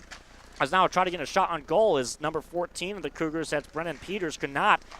Back on the right left wing half boards, try to send it in from the left point. Now around ice is Van Dyke. Couldn't grab it. Taken away now by the Blackbirds. Trying to get it out. Trying to keep it in was Matt Olson. Could not. Now we have a 2-on-1 for the Blackbirds. A shot on goal. A little high wide. No save there by Gillis as he didn't have to. Van Dyke gets it back out. Taking it at center ice. Dumped back in by the Blackbirds. Now around the left corner boards. Taken away by Matt Olson. Matt Olson sends it around to the left half boards. Grab there. Taking it up ice now is Gavin Nickerson, making some moves, flips it up, could not find anybody there. Now taken away into the blue line, into the zone that's number 3. That's Matt Olson on the top shelf goal with the left wrister. What a play there by Matt Olson. Yeah, he saw the puck bouncing, took it, put it onto his stick, and beats the goaltender Timmerman over his shoulder. A lot in net for Olson to shoot at there as well, Cody. When you look at that one, I mean, that looked like something where it looked like it was going to be the Blackbirds just clearing out of the zone and going on a rush the other way, and then just a turnover, and the Cougars jump on it and take advantage. As we get to see this one again, I mean, you see here, the Cougars were pushing it forward, and then Olsen from the blue line comes in and just sneaks it past that blocker side. Face-off won by the Cougars as they send it into the right corner boards of the Blackbirds. That's going to be icing, so we're going to face-off down in the Cougar zone. So that's a lot of good work by Olsen there. He does the work himself and is able to get that to the top shelf, and that's one where if you're a goalie, Turman probably wishes he had it back too. I mean, I think you can say both that goal and the goal given up by Gillis are ones that they both wish they had back. 2-1 Cougars, 15:44 to go here in the second period. On the face-off in the right circle of the Cougar zone be taken. It's won by the Cougars, sent around behind Gillis now. Trying to send it out, get out of their zone, and they do. The Cougars now have a rush, and that's number 17, Tom Stanislawski, going down there. Makes a hit on number 21, Joel Fiandaca. It's in the left corner boards, trying to slow scrum for the puck. Cougars do corral it now at the left point. Sending it in, blocked by the defender. We may have a rush here as Hunter Schiffman and the Cougars trying to get back to make a play, and he does. No penalty up there. Good defensive play. The Cougars trying to get back out. I'm sorry, Cody. Enough speed for Schiffman to get back there and make the play. Gavin Nickerson making a move. He makes a move by the defender. Passes it in. No one there as he trying to hit Hunter Schiffman. Cougars now could not keep that puck in. They finally do dump it back in. They'll get a change. As it comes around ice, the Blackbirds will take over. They send it up to the center ice, taken away by the Cougars. That's back to the Blackbirds now at center ice. They dump it into the Cougars zone. Around the left corner boards, taken away by Gillis. Gillis tries to send it around, and there's number 12. That's Gunnar Morris taking it for the Blackbirds, sending back up to the right point. It's kept in, a little high looper there, down to the left corner boards. Now fight for it. The Cougars do get it out, but it's kept in there by number 21, Joe Fiandaca of the Blackbirds. Taken away by the Cougars, now sent back over to the left corner boards, and that may be icing, and it does get it over there is Nick Kropp. Nick Kropp tries to center it, nobody there, as Lockinen now sends it back in around boards to the behind of the goaltender, Joe Timmerman. Sent back in, saved there by Timmerman. That was a shot on goal. That was Sam Trapp. Now up to the left point. Sent back into the left half boards, down the left corner boards, taken around behind net. Little fight for it. So there's two Cougars guys in there. Van Dyke was one of them. Kicked out of there by the Blackbirds. That's going to be icing. We have a face-off Blackbird zone. Yeah, and for the Cougars there, starting to feel the tilt of the ice go back the other way now. The Cougars with some good opportunities. They haven't had too many on net, but they're at least now spending some more time in their offensive zone than they did in that first period. So it'll be Jonathan Dagnall taking the face-off for the Cougars in the left wing circle. Won by the Cougars and now taken away by the Blackbirds. They'll start their rush, sending it up over the blue line in the Cougars zone, taken away by Cody Rayback as Rayback takes a hit as he sends it around behind goaltender Dylan Gillis around the left corner boards. Kept in by the Blackbirds, making a move there, taken away by the Cougars now on the turnover. They're going to try to get out of their zone. Now we have a rush here for the Cougars. Jonathan Dagnall passes, trying to find Lomberg there, could not get it to him. As good defense there by the Blackbirds. Big hit in the corner boards now. The Cougars still keep it. Palermo tries to send it deep, blocked away by a defender. Jonathan Dagnall now in there on the left corner boards, taken away by the Blackbirds. Cougars send it back in. Shot on goal, saved there by Timmerman. Taken away by the Blackbirds, trying to get out of their zone. They cannot. Cougars keep it in there. And there's a puck right in front of the goaltender. The Blackbirds do have possession of the puck now behind the goaltender, sent around to the right corner boards, trying to keep it in on the Cougars, and it was kept in by Palermo. But the Blackbirds take over as they do get out of their zone finally, and the Cougars will make a change. Coming in now is number 14 of the Cougars, Brennan Peters, as the Cougars pass it around now at center ice, trying to dump it in. They do is coming in, taking a shot on goal, a little wide. No good there. Kept in by Peters. Now around the right circle, sent up at the slot. Shot no good. There was Matt Olson. He has one goal already here in this period. Now on the left half boards, taken by both teams there as they have multiple defenders from the Blackbirds, and we'll have a hand up in the air and the penalty. That's going to go. High stick is the call there, Cody. It looks like it's on number 9 for Illiana. I think that's Jordan Keller who's going into the box. That'll be 2 minutes there on the high stick, and the first power play of the evening here for the Cougars. They were 0 for 7 on Friday. Let's see if they can convert here, up 2-1, 12:28 to go. So 2 minute, one-man advantage for the Cougars. Stepping in to take the face-off is number 19, Gavin Nickerson of the Cougars against number 42, Anthony Diodani.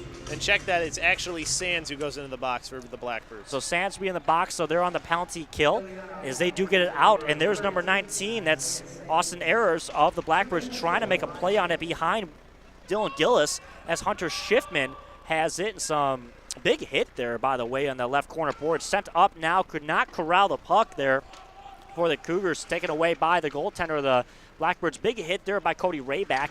Now kept in by the Cougars on left wing half boards, now behind the ice. Behind the goaltenders, Cody Rayback tries to send it back up. He has Matt Olson on the right point. Cody Rayback trying to get it in, and that was Gavin Nickerson, now by the right circle, gets a shot, but wide left. Kept in by Schiffman at the left point as he sends it around left corner boards back to Nickerson, and taken out of there are the Blackbirds. That was number 21, Joe Fiandaca, sending it out there. So reset here, 1:04 to go, back on the penalty play as it's 2-1, 11:29 to go. The Cougars get up ice. Gavin Nickerson across the blue line into the Blackbird zone and makes a move down by the right corner boards, sends it back to number 11. That's Lockinen, shot on goal, save made there by goaltender Joe Timmerman. Is now on the left point, over to Willie Duranis on the right point. He's looking to send it into the slot, and there's Nickerson to the right circle, sends a shot wide left, kept in by Palermo at the left point. Palermo passes up to the slot as Willie Duranis down to the right point, finds a man in the center, could not corral it, was Lockinen, and now the Blackbirds get it out of there. Duranis back in the Cougars zone, passes around D to D. Losing there was Palermo as there's a turnover in their own zone, and the Blackbirds will take it back to center ice and dump it in. Just 18 seconds to go left on the power play. The Cougars may have one more rush here. Taking it up by the right half boards as Cody Rayback. He gives it back to Willie Duramis. Up ice to Joey Palermo. Palermo tries to send it back in. Turnover. Back out of the zone as the Cougars trying to get it back into the Blackbird zone. That's Lomberg sending it back. Jesper Lomberg making a move around 2 defenders. Now he has in behind the goaltender. The extra man is coming back into the ice. So 5-on-5 hockey, shot wide right. Taken away by the Blackbirds now. As a little fight for it. They keep it in their zone. The Cougars trying to keep it in there. The Blackbirds do finally get it out. Here's number 9 of the Blackbirds on the rush. Taking it in there across the blue line. And the Cougars, all 5 of their guys in there behind ice, behind Dylan Gillis, as they do get possession of the puck. Passing up ice, has a man there and could not keep it. As the goaltender comes out to play it, wise decision there to get it out before Cougars can get a shot on goal. Sent back around there by number 14, Brendan Peters, to the left corner boards, taken by Dagnall. Dagnall looking for a center of the pass. He's going to take it himself. Backhander, wide left. No shot on goal there, but the Cougars keep it. Coming around is Van Dyke by the left half boards, now at the left point. Sent in by Peters back to Van Dyke, over to left corner boards, taken by Sam Lasky. Excuse me, that's Brendan Peters. And they'll fight for the puck, taken away by the Blackbirds as they try to get out of their zone. And they do, setting it up, dumping it into, caught there by Gillis. Going to do that for that scrum. It's going to be 2-1 Cougars, 9:23 left to go. They had a power play opportunity, could not score on there. Yeah, and when you look at it too, Cody, let's go back first to the Cougars power play. It took them a while to get set up. Once they did, you see there's a lot of pressure being put on by the Blackbirds, so that's why they were looking for that man in the middle. Draw the guys out and look for space in the middle. They just couldn't get that pass into the slot player in time or on his stick. That's why they didn't really get too many good opportunities. Faceoff was won by the Blackbirds. They had a very dangerous opportunity there for the Cougars to get it out of there. Now coming back up is Van Dyke. Van Dyke loses it at the blue line of the Blackbirds zone, taken away by the Blackbirds on the turnover, sending it into the Cougars zone around the left corner boards, taken away by Gillis. He tried to flip it out of there. Now it's corralled by the Cougars. Big hit there in front of the Gillis. Gillis has no reason, but he just ices that. Smart move there by Gillis as the Blackbirds had a good rush there. Yeah, good decision to jump on top of the puck that was that just bounced and squirted out towards the middle of the ice. There was nobody there for the Blackbirds, luckily, but at the same time, why take that risk? Jump on top of it if you're Gillis. Allow your team to get a change and maybe get something going. So Gavin Nickerson and Andrew Ether will take the face-off at the right circle in Cougar zone. 5-on-5 hockey after that power play ended. 8:55 to go here in the second period. 2-1 lead for the Cougars. Fight for it on the right wing half boards. Now around to the left wing corners. Now out to the half boards. Rayback going for it. Cougars take it away as Stanlowski sends it over to Rayback. Could not get it. A good steal there by the defenseman of the Blackbirds. That's number 93, excuse me. Andre Ether sending it back into the Cougars zone. Cougars try to get it out of there. They do. And here we go. Here's Tom Stanlowski as a one-on-one. He's going to take it all the way himself. Scored? No, he does not. I thought he maybe got by the goaltender. He came right to left and tried to get a little wrister 5-hole. Great save there by Joe Timmerman.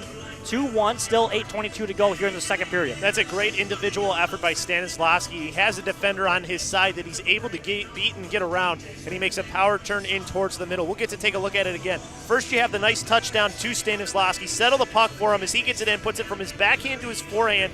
Power turn in to even give himself an opportunity. A good job by Timmerman to stay with him and get that pad and stick it out. Face-off won by the Cougars. Palermo tried to get a shot in there, didn't get a hold of it as it was blocked away by a defender of the Blackbirds. Now round behind the goaltender to the left corner boards, trying to send it up. What a play there by trying to see the number there, Chris. I couldn't see it, but he put a stick up. It's going to be a high sticking, I believe, on it. Was trying to get a shot off on the steal. I think that's Sam Trapp. Sam Trapp. But I was going to say, that's a high stick regardless. So even if he puts it in the goal, it's coming back into the Cougar zone. I mean, you can't help but do that. When the puck comes at you like that, you're either going to stick your hand out or you're going to stick your stick up in the air. He stuck his stick out, and he got it. And shot wide left there from the Blackbirds. Is now by the left circle, now behind the goaltender, Dylan Gillis.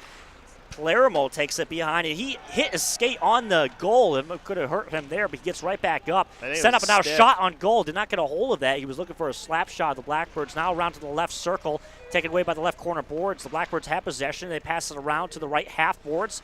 Back up to the right point. A shot on goal. Nice save there by Gillis on the pad. Save kept back in by the Blackbirds around behind Gillis to the right corner boards. Palermo tries to get it out of there to Van Dyke. Van Dyke gives it up to another Cougars player. Could not get it out with Schiffman as a fight for and now over to the left circle.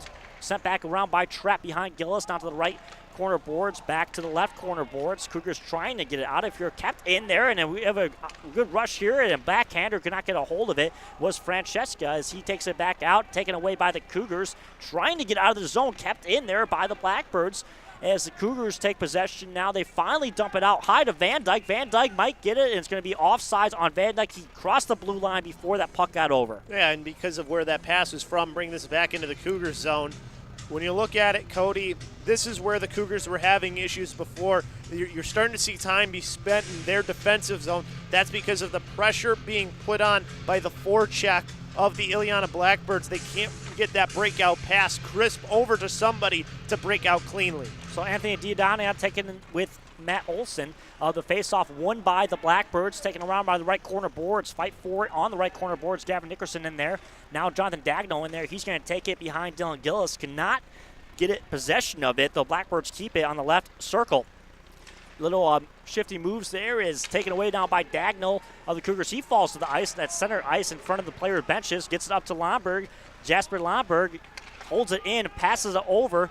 Shot is blocked by a defender out of play, so the Cougars will have a good opportunity as that faceoff should happen in the right circle. 2-1 Cougars, 6:32 to go here in the second period, 6:31 to go. That was a good hold of the puck and let the defense open a lane for you, and he found Hauke on that near side. Hauke just couldn't get the shot off or get around the defender in time. He ends up putting it into the defender, and it goes out of play.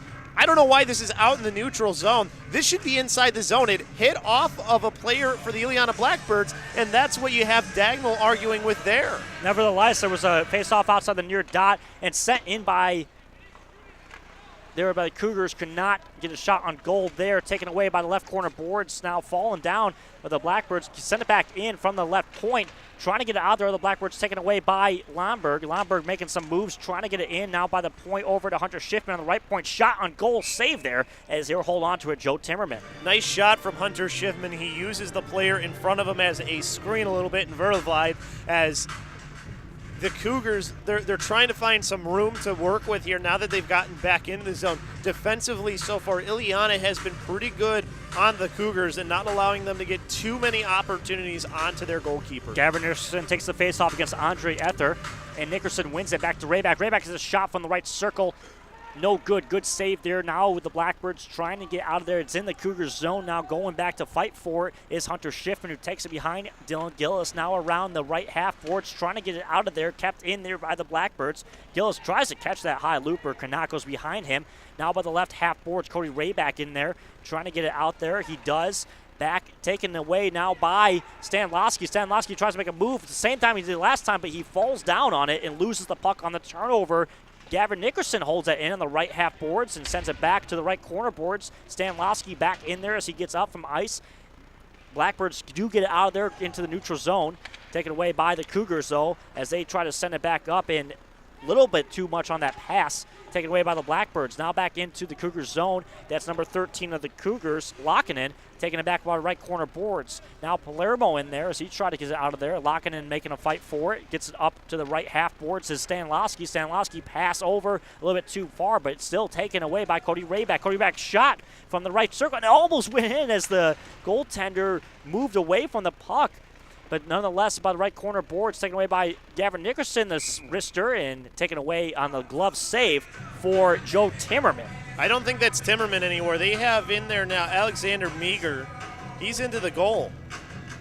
Made a change there, Alexander Meager. I don't know, because it was Timmerman earlier. I remember it being 27, but I noticed the number. I saw a 3. I was like, wait a second. Goalie isn't wearing a 3. So Alexander Meager is in at goal, and Nick Kropp taking the face-off, won by the Cougars. Palermo at the left point sends it in and trying to redirect. It was Nick Kropp, could not. Someone loses their glove there, I believe the Cougars player, as they'll play gloveless. As Van Dyke is the one, sent back into the Cougars zone around the left corner as Gillis comes out and plays it, taken away by the Blackbirds in the left circle. The Cougars get it on the turnover. Nick Kropp passes it up to number 14, Peters. Peters to the left, across blue line, back to Peters. Peters trying to get it, but taken away there by the Blackbirds. Palermo will take it at center ice, gives it back to Willie Doremus in the Cougars zone. Doremus passes it back to Joey Palermo across the blue line as he gives it up to Peters. Peters flips it into the zone of the Blackbirds, taken away, though, on the turnover by number 21, Joe Fiandaca, as he passes around boards. Now taken back by Joey Palermo back in the Cougars zone. Palermo gives it over to Willie Doremus. Willie Doremus passes up to Nick Kropp. Nick Kropp avoids the big hit there at center ice as taken away by Palermo now into neutral zone in front of the Cougars zone. Just dumps it into the left corner boards around end, taken by the goaltender, Alexander Meager, as he gives it off to his defender, number 21, Joe Fiandaca. Fiandaca sends it up. Taken away there, trying to get a hit was Matt Olson. Is that puck will come around behind the goaltender, Dylan Gillis. And turnover there in the zone now as the Blackbirds have an opportunity here. Tries to center it, cannot get through of all that traffic. Cougars trying to get it out, kept in there by Fiandaca. Pass over to number 74, that's Andrei Rusakov. By the left corner boards, on the left half boards, do flip it out there and out of play, so that should be a face-off in Cougar zone on the left circle. But Chris, if that's a face on the left circle, it was a very similar play to the play we saw about 5 minutes ago where they put the face-off on the dot. Well, it was funny. I heard Brad Stofers from up here say he didn't send it out of the rink by himself. and that's the truth. That's what happened on that one for the Cougars. But here, that's the right call, though. It hit off a Cougars stick, and technically, I don't think it was touched ever by an Illiana Blackbird stick. So face-off won by the Blackbirds. They try to get a shot off, cannot. So the Cougars now take it by the left corner boards. Now the left half boards is Lombard passing it up ice to center ice. Big hit there from the Cougars, but the Blackbirds could control it. They turn it over, and the Cougars try to send it back over. Now in the Blackbirds zone, and chasing is Lombard on the defense. Pass around behind Meager. Taken away by the Cougars on the turnover by the right circle. As Lombard tries to get it back up to the right point, he does. And a shot on goal, glove save. No, that went in. That puck went in. I thought he had it, but that's going to be a goal for the Cougars. That's number 18. And you have the goaltender, Micah Hauke. And Hauke might be the one who gets the goal. It was tipped in front by a Cougars player, and it's tough to tell if that was a high stick. They did call it a good goal, though, and there's no replay. As we get to take a look at this one again. Now, it's a good work. You get the shot up from the point, and you're going to see the tip right in front there. I don't know who it ended up tipping off. It might be Letmansky, who ends up getting the goal, as we try to get a better look at it here. I mean, the shot from the point, that's what you want. There's some traffic out in front on the shot from Hauke. So this actually might be our best view of it. So 3-1 Cougars now.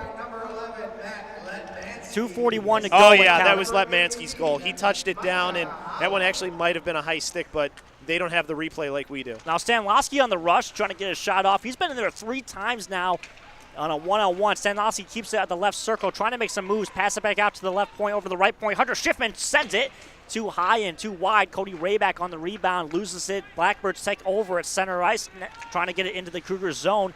Fight for is Hunter Schiffman, taking it by the blue line. And he tries to get it out of there. The Blackbirds send it back in around the left corner boards of the Cougars zone. Cougars trying to get possession of it as they send it around to the right corner boards, taken away by Stanlowski on the right circle, passing it up. No one there. Coming back now for it is the Cougars. That's Cody Rayback handing off to Gavin Nickerson. Nickerson trying to make a pass there, stolen away by the Blackbirds as they will reset, try to get it out across hits the glass. Kept in there by the Cougars on the shot, blocked away by the defender. Now taken over by the right point is Joey Palermo on the drive. Sends and centers it, and a shot no good, a little bit too high. Good opportunity, just missed the target. Now back out is the Blackbirds as they send it back to the Cougars zone, taken by Willie Doremus. They'll get a change. Willie Doremus on the rush now, passes up. He sees the change, and now Van Dyke coming in, and he makes a move. He takes a shot from the left circle, out of play. Yeah, Cody, I mean, the Cougars right now, they really are starting to get momentum back. They always seem to do better at the end of periods. Start off slower in the beginning of the period, which is what happened for this one as well. They do get that goal by Ilson, but then sort of it kind of went back and forth. They were having trouble exiting the zone. Now they're they're not letting the puck get into their zone, so they're spending a lot of time here in the Blackbirds' end. So face off, fight for it. Cougars will come up with it. Van Dyke sends it back to the left point, kept in there, and now a turnover as the Blackbirds trying to get back in. Good job there on the the poke check away for the Cougars so they get it back in to avoid the rush. Blackbirds taking it up at center ice, trying to get it in there. Knocked away back to the Blackbird zone as it just sent up. Another knock of the stick there was number 7 of the Tristan Holtberg of the Cougars. Taken away now behind Dylan Gillis. Pass over now across the left half boards. Trying to keep it in there by the Blackbirds. Cougars come away with that possession. On the right is Trapp. Sam Trapp skating for it. Cannot get to it. Back by center ice is Willie Doremus. Sends it back up top to across the blue line. The Blackbirds' territory is Van Dyke. Van Dyke makes a move by the left circle. Sends it back behind him to the left half boards. Taken away there by the Blackbirds.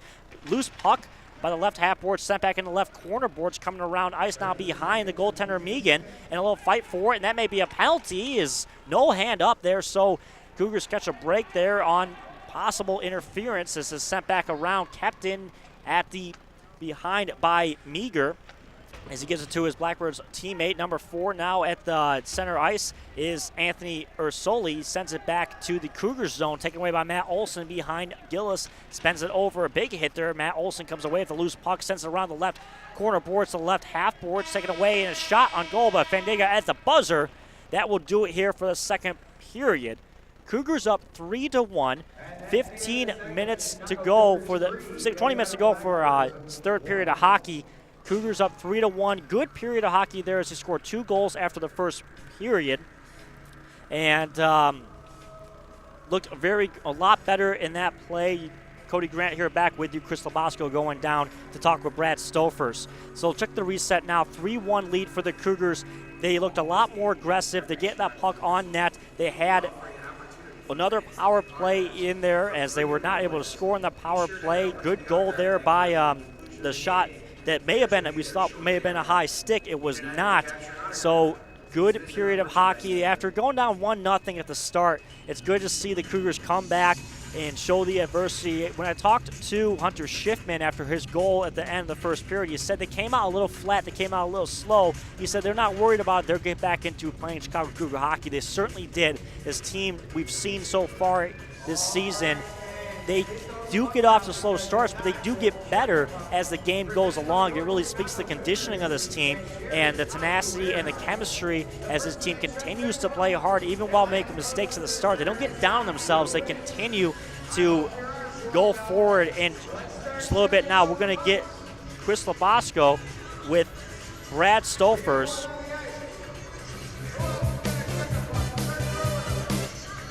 Coach, what did you think of that second period?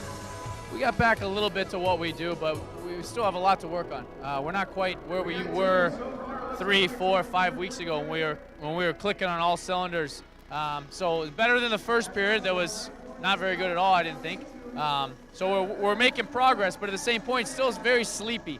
You know, it's a Sunday night, and it feels like that from the way we're playing. We got to get some jump. We got to get some energy. We got to play with intensity, and we got to continue to make steps towards who we really are, because so far tonight I haven't seen necessarily who we really are. You've seen it in short bursts, and I think where it really starts is in your own end. When you guys are exiting the zone, what are you seeing from your guys that you're not liking there? Because that seems to be where most of the problems are starting, because once you guys are in the zone, you guys seem to be doing fine, but it's getting the puck there.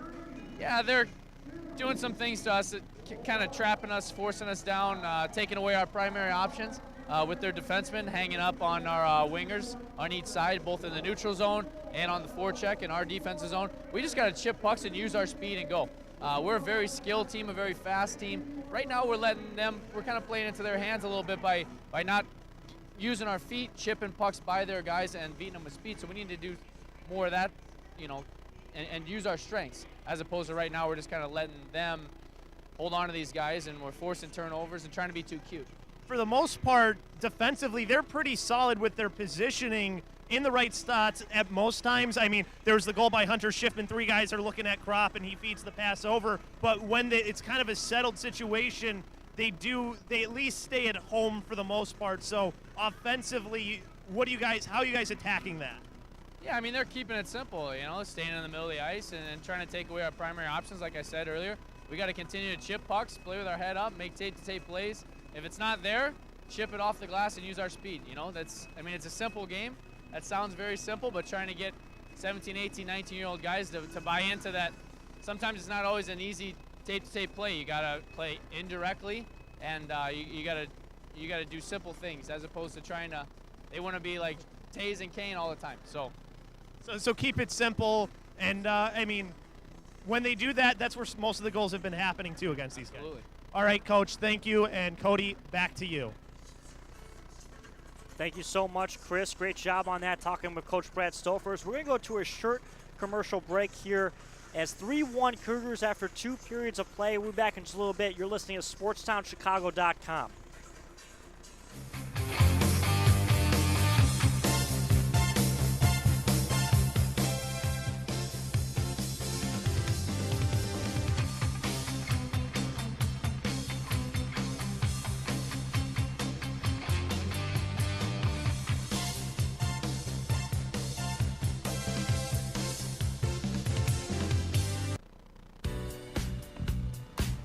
SportsTownChicago.com brings you the inside information and winning strategies from the top coaches in the state of Illinois for high school sports in their web video series, The Coach's Corner. Hear about how the coaches and players of the elite teams in the state practice in the offseason, stories that inspire them to achieve, pregame rituals, superstitions, and much more. Find out how the best of the best are the best with the Sportstown Chicago Coach's Corner. Only on SportsTownChicago.com.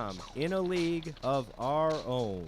You love sports, you have drive and determination, but you need skills to work in sports broadcasting. Hey, this is Tom Waddle, and I'm here to tell you how to get those skills at the Illinois Center for Broadcasting. Get hands-on training for a career in radio, TV, or digital media. Learn to be a host, producer, or shoot and edit video. With internships, day and night classes, affordable tuition, and job placement assistance, you can start a new career in less than a year at the Illinois Center for Broadcasting. Go to beonair.com/Chicago Sports to put the ball in play. That's beonair.com/Chicago Sports.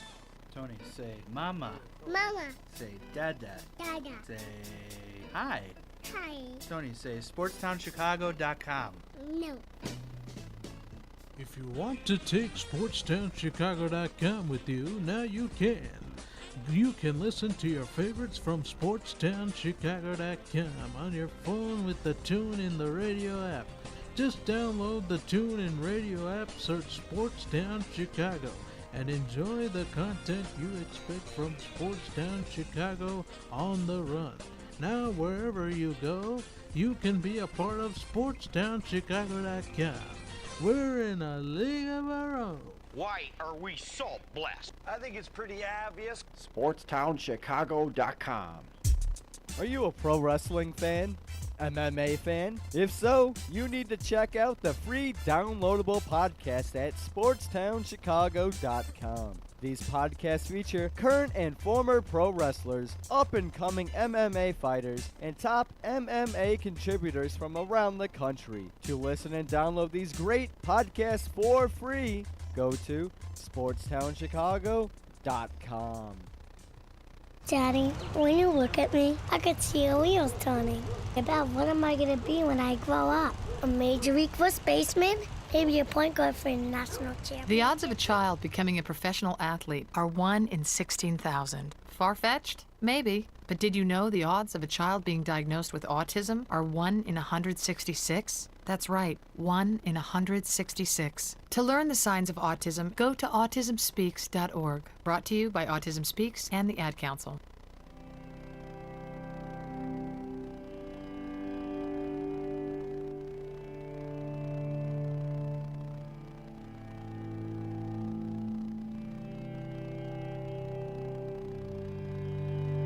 Hey Chicago, what's going on? It's Rufio, and I have a question for you. Do you think you have what it takes to work in TV or radio? If you do, then check this out. The Illinois Center for Broadcasting is where you get hands-on experience and behind-the-scenes training from the industry's top professionals. The Illinois Center for Broadcasting gave me the tools for a career in radio, and they could do the same for you. For more information, go to beonair.com/career. Classes are just 3 days a week, so enroll now at beonair.com/career. What's up? It's Jonathan Hood from Chicago's Game Night. You've heard me talk about the Illinois Center for Broadcasting in Lombard, but what do the students think? My name's John Stevens. I am a promotion coordinator at ESPN. Everybody was helpful. Everyone cared. All the teachers at ICB were really there and passionate about their job and sharing their idea and their dream with you so you could achieve your goal. At ICB in Lombard, you learn the tools that will help you get that first job in the business. Dozens of industry pros teach you how to be on air, produce shows behind the scenes, work digital equipment, and design web pages. And it works around your time. It's very flexible, and they work with you at every hour and any day they possibly can. Plus internships, career placement assistance, and a commitment to your success. I'm living the dream, and I suggest that everyone who has a passion for radio or television or web design, ICB is definitely a place for them to go. Go to beonair.com/Chicago Sports to get started. That's beonair.com/Chicago Sports. Just being part of the ESPN team is special, and it's all because of ICB. Guests on SportsTownChicago.com are brought to you by the Illinois Center for Broadcasting. If you're interested in a career in broadcasting, go to beonair.com or call the Lombard campus at 630-916-1700. Yeah!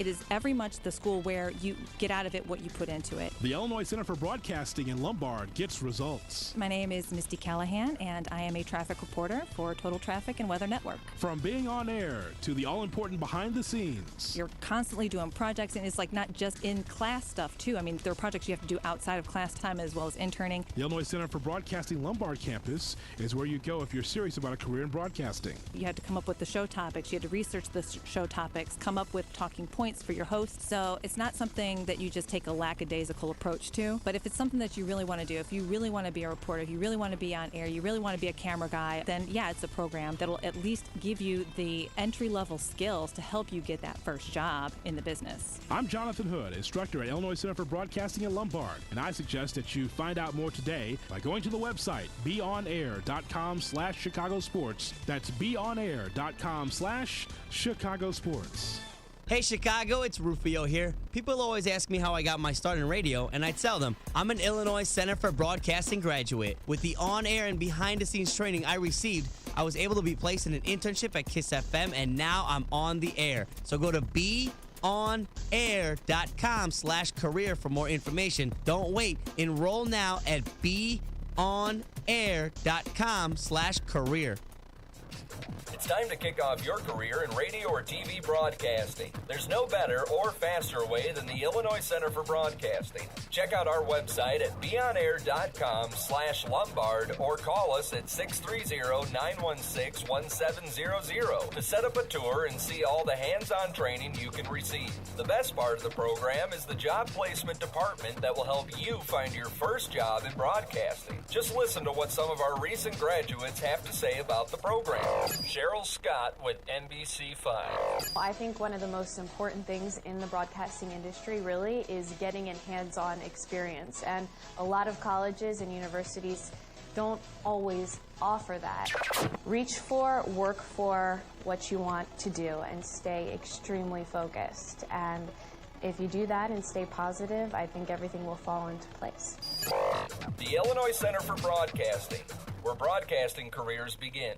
You love sports, you have passion, but you need skills to work in sports broadcasting. It's Herb Lawrence of 670 The Score. Get those skills at the Illinois Center for Broadcasting, just like I did. Check out their campus in Lombard with amazing equipment and staff. Get a jump on the competition with hands-on training in radio and TV. With internships, flexible classes, affordable tuition, and job placement, you can start a new career at the Illinois Center for Broadcasting in Lombard. Enrolling now for upcoming classes. Go to beonair.com/SCORE. That's beonair.com/SCORE. It's time to kick off your career in radio or TV broadcasting. There's no better or faster way than the Illinois Center for Broadcasting. Check out our website at beonair.com/Lombard or call us at 630-916-1700 to set up a tour and see all the hands-on training you can receive. The best part of the program is the job placement department that will help you find your first job in broadcasting. Just listen to what some of our recent graduates have to say about the program. Kevin Wood, Production Director, Next Media, Joliet. My favorite part about going to the Illinois Center for Broadcasting was, first of all, I got to do everything here. For anybody looking to get into the program, I would say be ready to learn, be ready to get in here and really take your skills to another level on your own. The instructors can show you how to do it. The Illinois Center for Broadcasting, where broadcasting careers begin. They call me King Ho, copy. They call me King Ho, copy. They call me King Ho, copy. They call me King Ho, copy. And we're back here on SportsTownChicago.com. Chris Labasco, Cody Grant here with you. It's 3-1 in favor of the Cougars right now. And Cody, that second period, as Coach Brad Stouffer said, he saw the team he wanted to see there in flashes, but not for a full period. Yeah, and that's been their MO lately, because after that quick start they got off to, when we started coming here at the Sears Center, we've seen them come out kind of flat, kind of slow, kind of soft, and they do get better as the game goes on. As we know, they're the best third period team in the league, but you still don't want to do that because teams can jump on you quick, and if you get down early too fast, there's going to be a time where they won't be able to come back. Now, we talked about it during the interview with Coach Brad Stouffer about what is Illiana doing in your own end that's making things so hard? And I actually talked a little bit off air with head coach Brad Stofers about it too. He's like, you know what? It's a little different than what we're used to normally seeing. There's that pass up through the middle. That's a really skilled pass because if you miss it, it's probably an icing or it's a turnover to try and get that pass there with a little bit of trapping and stuff that they're trying to do. So it's something different that's being thrown at them. So we're really getting a chance here to see how do the Cougars handle a little bit of adversity, at least. Most teams do a 1-2-2 is what you normally see on the forecheck. This team is doing something a little bit different to throw at them. And when you're the top team in the league, that's what's going to happen. Teams are going to try and surprise you with some stuff. Especially because, obviously, if you're not losing the games, you're undefeated, something's not working. So teams are going to watch those tapes. They're going to throw something different at you. We saw this last week, too, with the forecheck was a lot stronger, and the week before that. So different teams are trying different things. And Illiana on the standings doesn't look like a tough team, but in this league, you cannot take a team lightly. Every team is tough in this league, and that's something for sure. The other thing that's been noticed here, too, about Illiana is that for the Cougars, against Illiana, is that when the Cougars are in their offensive zone and the defensive zone of Illiana, that's when they really shine through. They're handling the puck well. They're getting opportunities. They do need to shoot the puck more. It's the defensive zone, though, that it has been a problem. Getting it out of the zone, at least. They've been trying very hard to send that back out to clear it. But as you mentioned, the forecheck is very aggressive here for the Illiana Blackbirds, and the Cougars are going to have to try to figure something out, make some adjustments, and come back at it. But 3-1 lead right now, so they're in a great position to finish this one out. As I mentioned, best third period hockey team in this league. Yes, definitely is, as the Illiana Blackbirds have made their way out, just waiting for the Cougars now, too. Probably because I was talking You kept Brad a little too long. I did. We were talking for a little bit. I tell you what, though, he's a great guy. He's a fun interview. He is. He knows a lot about hockey. He does. Too. And he wants to impart his knowledge onto others. That's why he's such a good coach. He could talk hockey for 24/7, just non-stop. Cougars now coming out on the ice, though. As Cody's going to throw it back to me. Back to you, Chris. Chris will take over play-by-play. Thank you so much for letting me do that second period. Oh, you're going to, when you're here, you're going to do that. Oh, yeah. So, But Cougars back out. Team switch sides once again. So now right to left to go the Cougars. Left to right will go the Blackbirds here in this third and final period. Again, 3-1 lead for the Cougars here at the Sears Center in Hoffman Estates, Illinois. Cougars just going to get their players out now here in just a second.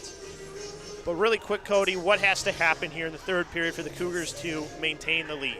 Well, they got to play 20 minutes of intensity, 20 minutes of hockey, because that's what Brad mentioned. He liked some things, some times that they did play in that second period, but there's also stretches where he didn't like. And this team is the superior team, but they got to play like it. Don't play down the level of competition. There really hasn't been a lot of calls in this game is one thing to point out. 2 penalties for the Cougars. That's good. That's pretty good. 4 minutes. That's it. Well, hopefully the trend continues as that faceoff from center ice was one to the Cougars. Olsen, he tried to chip it forward, but it was taken back by the Blackbirds as this one comes over to the near side, ends up in behind the net where Gavin Nickerson tries to send it over along those far boards, ends up going through the middle of the ice, got it to the blue line, but it comes right back to the Cougars back in their own end. Grabbing it out of the air is Maynard for the Blackbirds, dumps it towards the left wing corner from center ice as 2 players go in there, one from either side as Nickerson gets it onto his stick, backhands it free in behind the net where it's on the stick of Nickerson as he tries to go through the middle of the ice towards Cody Rayback as that one Stanislawski takes back, tries to feed it up to Nickerson who is coming from the point, lost the puck as he was just entering the zone. Back onto the stick of number 12 in Moores who sends it to the left wing corner. 2 players battle for the puck there. Back into the right wing corner. Player on either side trying to get control of the puck on the right wing half boards. The puck slides up to and it's hit out by the Cougars, but I think it might have touched a stick. No, it did not. So it will be an icing with 18:57 left to go here in this third period. 3-1 Cougars with the lead, Cody. And here we go again, Chris, back in the defensive end of the Cougars. They had some trouble getting out there again as it went on to be an icing. So we'll see the Blackbirds' offensive opportunity here. early in this third period. So the right wing circle face-off oncoming here. One to the right wing corner by Doremus as he sends it off the far half boards back out into the neutral zone. Stanislawski racing up to the puck, crosses the blue line and gets to it, but he gets checked off the puck in that right wing half boards. As the puck taken back by the Blackbirds along the left wing, dumped in by number 13 for the Illiana Blackbirds and Sands as that one goes in behind the net where it comes back in behind. Where it gets onto Doremus' stick. Doremus coming out from the right side. He gets tripped up a little bit, but the puck gets over to number 14 in Peters as Peters tried to send it up, hand up into the air. I think we get a penalty here against the Blackbirds. We'll see what the call is. High stick again. Seen a couple of high sticks get called here. This time on the Blackbirds. 18:26 left to go here in this third period, 3-1. So another power play chance for the Cougars. Still have yet to convert on the power play.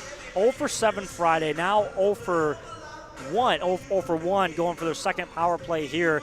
Let's see, this is one of my keys of the game, Chris, because even though they were able to win last week and they're up 3-1 this week, you still want to see this team able to convert opportunities on the power play, which they have not been able to do.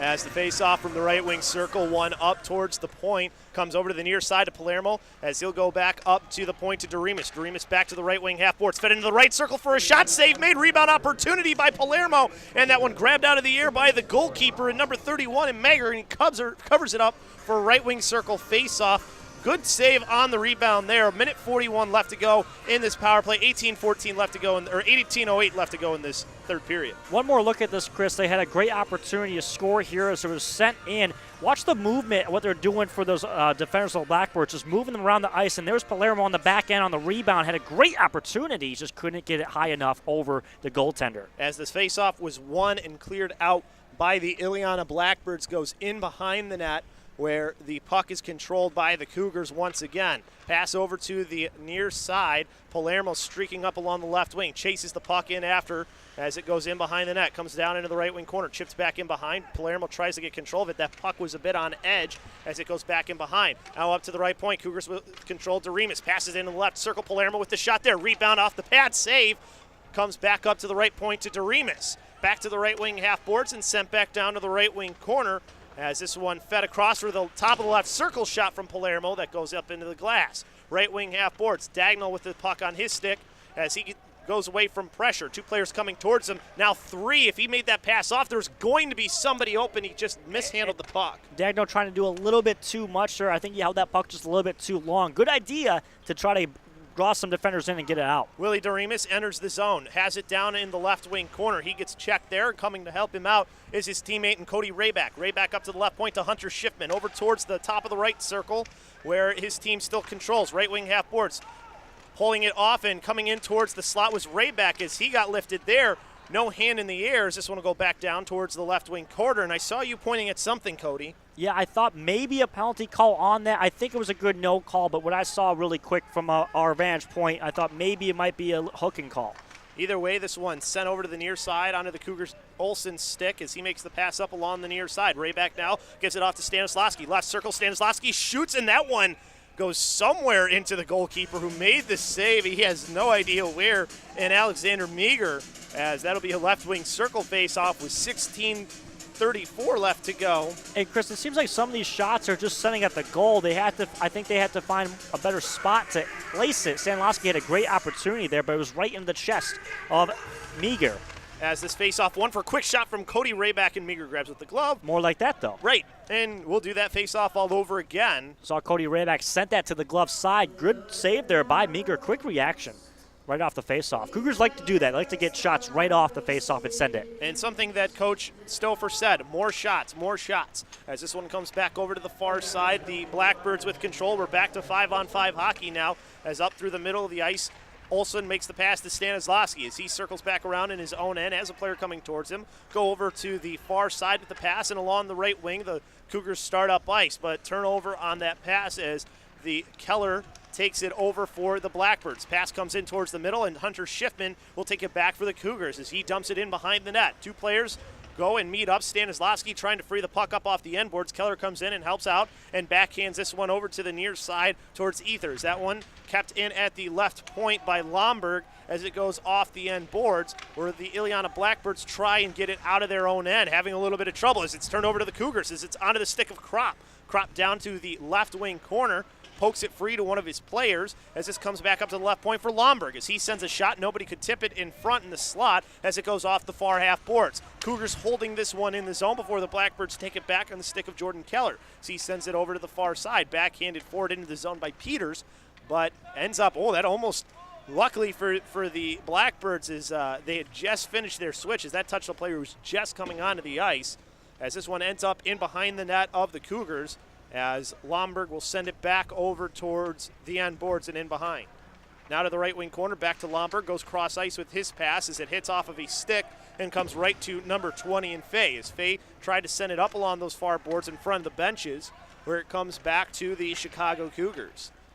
And there's not been able to convert on those passes, the long passes, skill passes that you mentioned, Chris. As Lonkinen sent his pass through the middle, comes right back to Lonkinen in his own end. Sends the pass up through the middle, hits off of a player, and Kropp goes down to the left wing corner. No icing as it was tipped by Kropp on the right side of the line as it goes to Fay of the Blackbirds. As he tries to work it up along the far boards, gets a little bit of help from Wilt as they're able to at least clear the zone.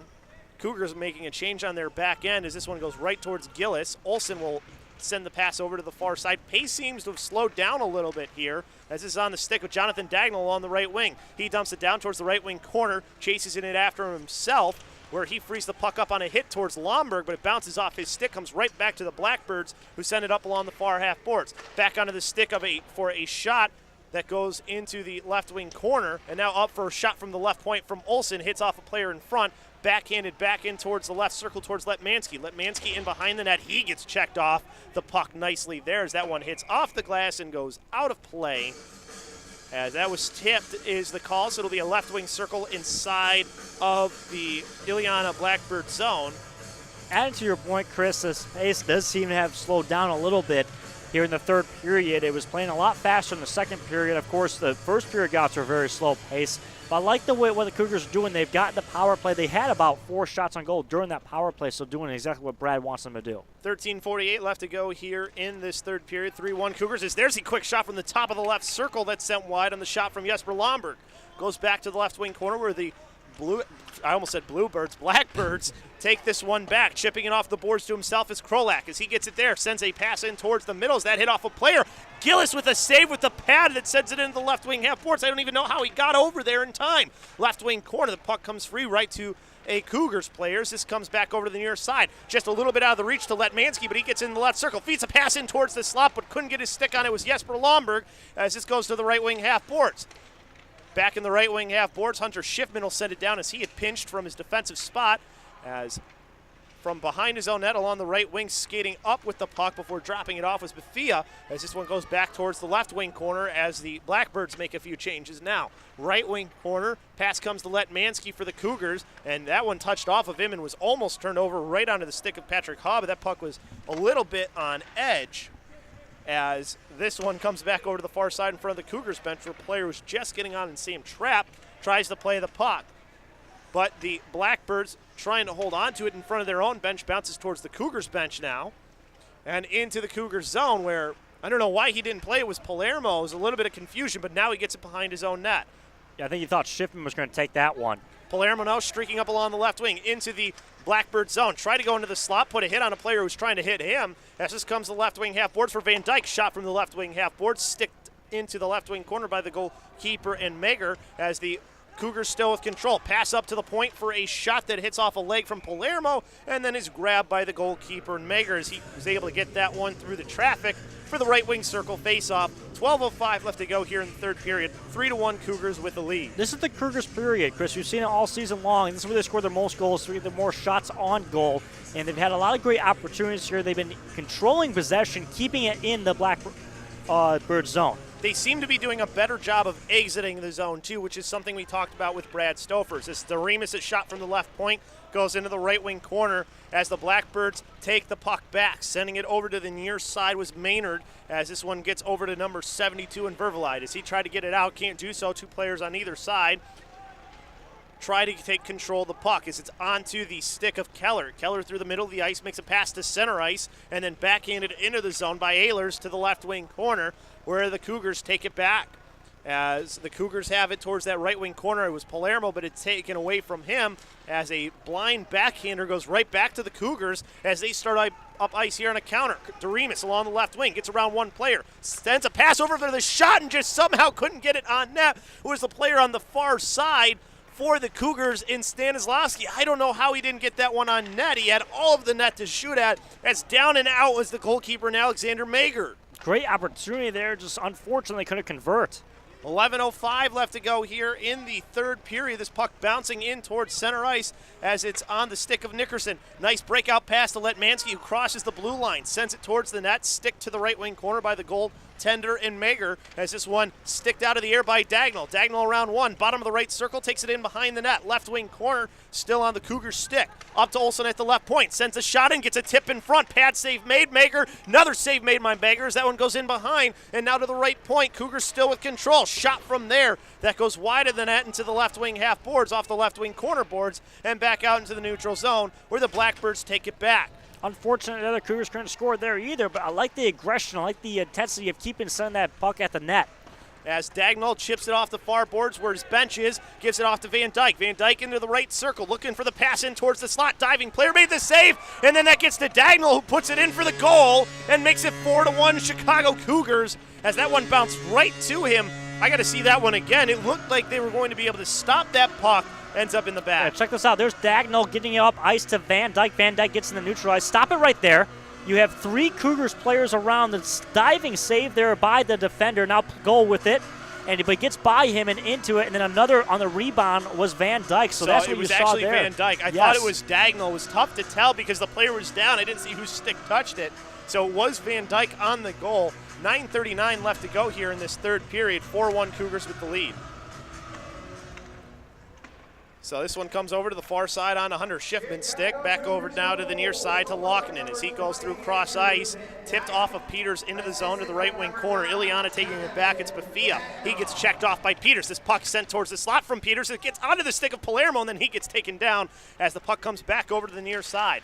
Back into the neutral zone. It's sent to the right wing corner by Sam Trapp and in behind the net where the Blackbirds look to try and exit their end. They've been having a lot of trouble here by the pressure put on by the Cougars. And Chris, you talked about a slow start to this, but it's really picked up. Business has picked up for the Cougars. They are just playing with so much more aggression, so much more speed, and it's showing here late in the third period. Stanislawski in the neutral zone, skating along the right wing, crosses the Blackbirds' blue line, into the right circle. He takes it towards the right wing corner, circling around there into the right wing corner boards. He gets rubbed off the puck, gives it right back over to the Blackbirds as this pass comes into the middle, stolen away by Peters of the Cougars, as that pass never got through to its intended target. Back to the left wing corner, right wing corner, and up along the far half boards. It'll bounce all the way to Palermo of the Cougars as nobody for the Blackbirds could get control. Palermo just trying to keep that puck deep in for his team. A blind pass from the right wing half boards turns it over from the player over on that far side, trying to see the name 96, on the back. Grant Kohler. As I was talking about for the Cougars, but either way, the Blackbirds with an opportunity here is trying to send it off of Gillis.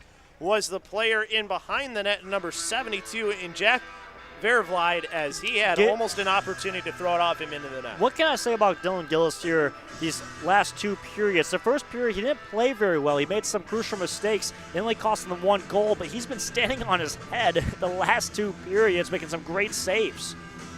And it was actually his own positioning there that almost got him in trouble on that last one. Either way, Cougars with the puck now, as Dagnall will chip this one towards the left wing corner where it's taken back by Keller. Keller spinning it up along the far boards, trying to exit the zone as two players go in there to take it back as it's dumped in behind the net by the Cougars, where it comes back over to number 66 in Maynard. Maynard sending it back in behind as his team looks to break out. Back over to Maynard along the near boards, gets off of his stick up towards Dedina. The Cougars take it back, go diagonal into the zone, where Lomberg is able to at least send it along the right wing half boards. Doremus taken back right circles. He sends a shot, right pad save made. Just getting it was Mager. That almost snuck underneath as Doremus through traffic got a little tip in front, but grabbing it with the gloved hand was Mager for the left wing circle face-off with 8:45 left to go here in this third period. 4-1 Cougars. Another thing the Cougars are doing so well, Chris, is rebounding after a missed shot. They keep their guys in there to keep the offensive zone in there, and you saw Matt Olson getting a shot on goal after Dagnall's shot that went off the right pad save. Tristan Holtberg in there to take the face-off as he's got Van Dyke on one side of him. and on the other, that's number 12 in Sam Trapp. So Holtberg able to win it up to the top of the left circle for a shot, locking in. It never, as it was stolen away on his shot by Ehlers. Ehlers trying to go around Hunter Schiffman. Good defense by Schiffman as he sent it into the right wing corner as two players get tied up in Ehlers and Schiffman. Little physical there, no calls. As this one comes along the near half boards, still controlled by the Illiana Blackbirds up at the right point, is trying to send it down deep was Ruskov as that one goes back in behind the net where the Cougars take it back. But up at the left point, the Blackbirds sending it right back in, causing the Cougars to have to recollect. Van Dyke chipping it out into the neutral zone where sending it right back was Maynard. Gillis will touch it up behind his own net where the Cougars will take it back. Van Dyke gets past his stick before Maynard will throw it into the left wing corner. Trying to grab it out of the air was Lockinen, couldn't quite do it. But he has it on his stick, starts up to the right of his net, passes it over to the right wing as they exit the zone. Do the Cougars chasing into the right wing corner was Van Dyke. Ends up turning over right into the slot for a shot from Trapp, and the save made by the goalkeeper, and Alexander Mager covers it up for the right wing circle face-off with 7:40 left to go here in this third period. 4-1 Cougars. Give Mager a lot of credit on that goal as he thought that puck was going to slide right past him. The turnover right in front of him. Trapp gets a nice little backhand lifter, just couldn't get it past.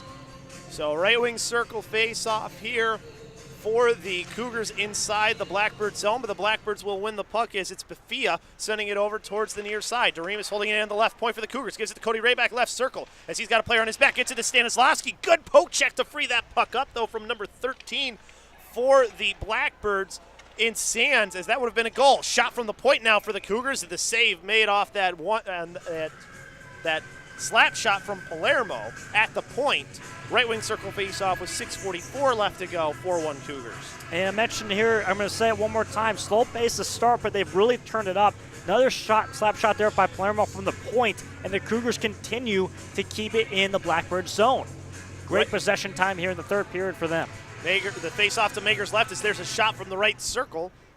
Comes into the right wing half boards where Doremus will send it back down low towards Nickerson.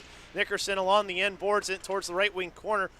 Lost the puck to Haw as Haw has it now before it's turned right back over to Palermo, who gives it to Doremus, or to Rayback for a shot, top shelf goal by Nickerson on the pass from Rayback. What a pass, and then what a top shelf goal. 5-1 Cougars now with 6:16 left to go here in the third period. I'm surprised that got through. Gavin Nickerson just laying in the weeds there in the slot to receive the pass. We're going to get one more look at this. Wow, what a play by Nickerson, a snipe. Nickerson, you just saw on the corner of the screen. Now you see him right there in the bottom left, number 19, and just quick head on the ground, goes back up, throws that to the net. Top shelf from the forehand. What a goal there by Nickerson, just a sniper. Well, the goalie was down two in number 31 in Alexander Mager, and that gave him the opportunity to go top shelf with it. So good job keeping your head up by Nickerson to see where the opening was. As the Cougars won the face-off, Olsen will dump this one down to the right wing corner, getting a little bit of help on a tip. As this one goes in behind the net of the Blackbirds where they take it back. It's Haw. Haw trying to go towards the middle of the ice, bounces top of the left circle over to Peters as Peters sends it in off the end boards. Kropp trying to cut in front of a player. So it goes back over to the right wing half boards where the Cougars take the puck back.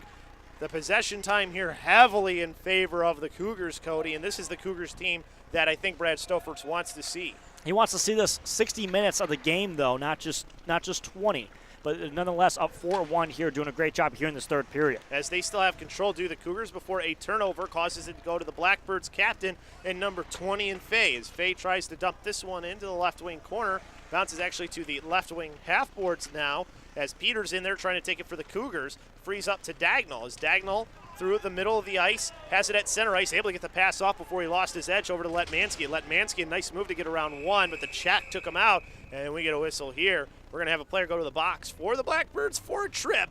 As I'm losing my voice here with 5:14 left to go in this third period, 5-1 in favor of the Cougars. That's number 42, Anthony Diadiani, a forward. Cougars now have another man advantage. 0 for 2 tonight on the power play. All 4 goals they have scored were even strength 5-on-5 hockey. It's their third opportunity tonight. And 0 for 7 on Friday, I mentioned one of my keys to the game was score the power play. You know, they haven't needed it tonight to win, but they want to get better at this moving forward. 9 for 0 on it for the Cougars as this one comes over to the near side.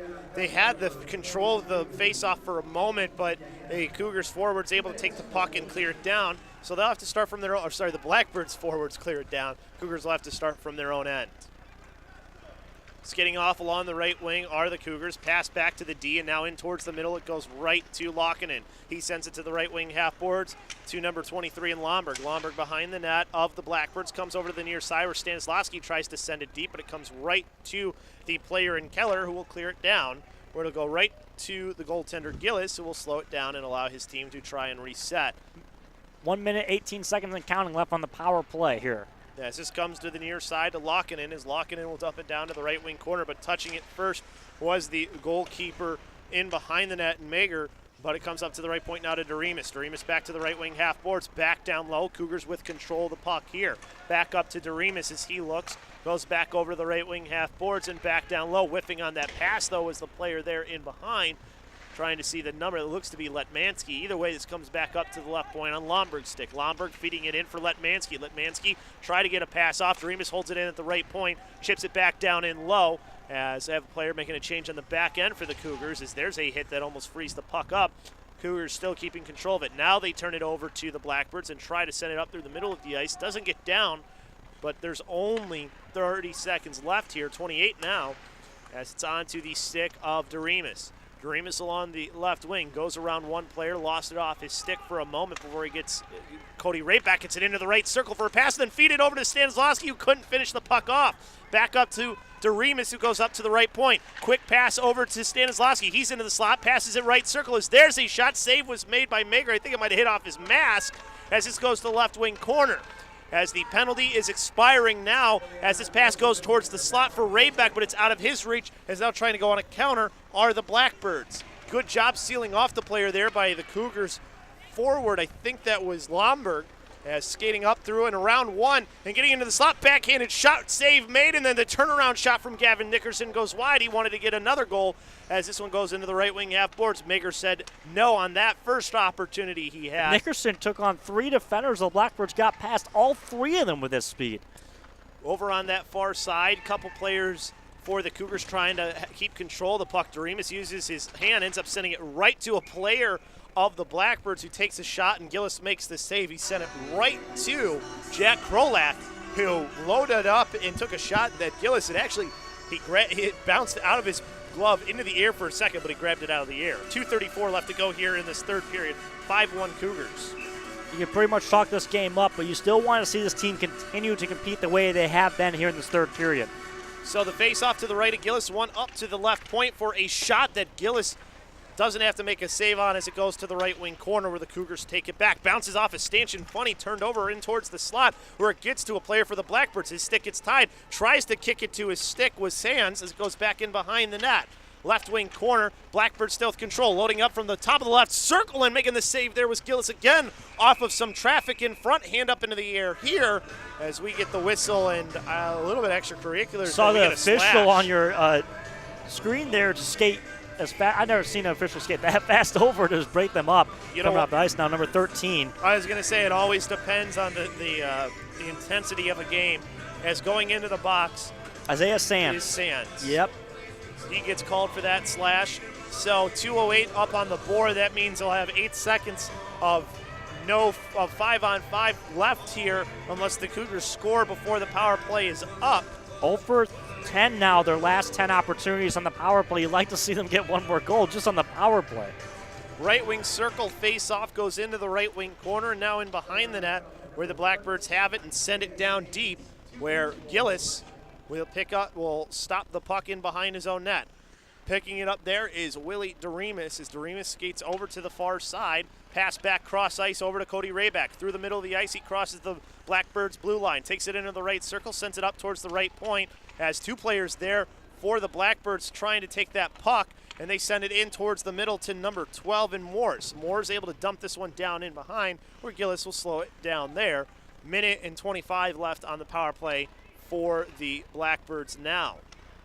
As Doremus along the right wing started to skate up, circles back into his own end, makes the pass over to Nickerson, who dumps it down to the left wing corner where his team makes a couple of changes on the back end. right wing half boards. This one held in at the right point by the Cougars. We're into the right wing corner, Stanislawski. Stanislawski over to Van Dyke. Van Dyke in the left wing corner, up to Olsen at the left point. Back across to Doremus, right point, and back down to the right wing half boards. Looking for the player coming in, and as it goes to Olsen as he gets the shot in the goal from that left point to make it 6-1 Chicago Cougars. They get a power play goal finally, 1 for 11 now on the weekend. They finally get one through, and I think that's Olsen's goal. Don't know if that touched anyone. We'll take another look at that one and see what we end up seeing. As it was good work moving that puck around the perimeter. You see they try to go into Doremus, but it ends up going to Olsen, and yeah, that's just a goalkeeper that looked out of position for the most part in number 31 in Alexander Meager. That I think is what ended up happening. Either way, 6-1, the Cougars have the lead as this pass comes into the middle to Jonathan Dagnall. Dagnall crossing the Blackbirds' blue line, passes it off to Letmansky, who gets it onto his forehand, takes a shot, bounces up into the air. Nice job grabbing it with the glove and throwing it away by one of the players for the Blackbirds as this gets up to the right point, and no stick in his hand, but he grabs it with the glove to stop the play. Was Alexander Meager for the right wing circle face-off with 43 seconds left to go here in this third period. 6-1, Cougars have the lead. As we'll do the face-off here to the left of the goalkeeper in Meager. Left wing circle face-off, one to the right wing corner by the Blackbirds. Over to the near side as Haw tries to work it out. Comes right to Lockinen, who will dump it back down to the right wing corner where Maynard will pick the puck back up. Maynard trying to go along the right wing half boards, bounces there. As over on that far side, player gets tripped up, allows the Cougars to take the puck, take a shot from the right circle as it goes back in behind the net. See who that was on that shot. Looks to be Lomberg, as this one will get thrown to the left wing corner where Gillis will touch it up in behind the net. Comes back over to the near side onto the stick of Lockinen. Is Lockinen now starting up along the far side. Tips off a Letmansky stick along the right wing. He tries to go around one player. Puck comes free back in the neutral zone in front of the Cougars bench, and that'll do it for this one.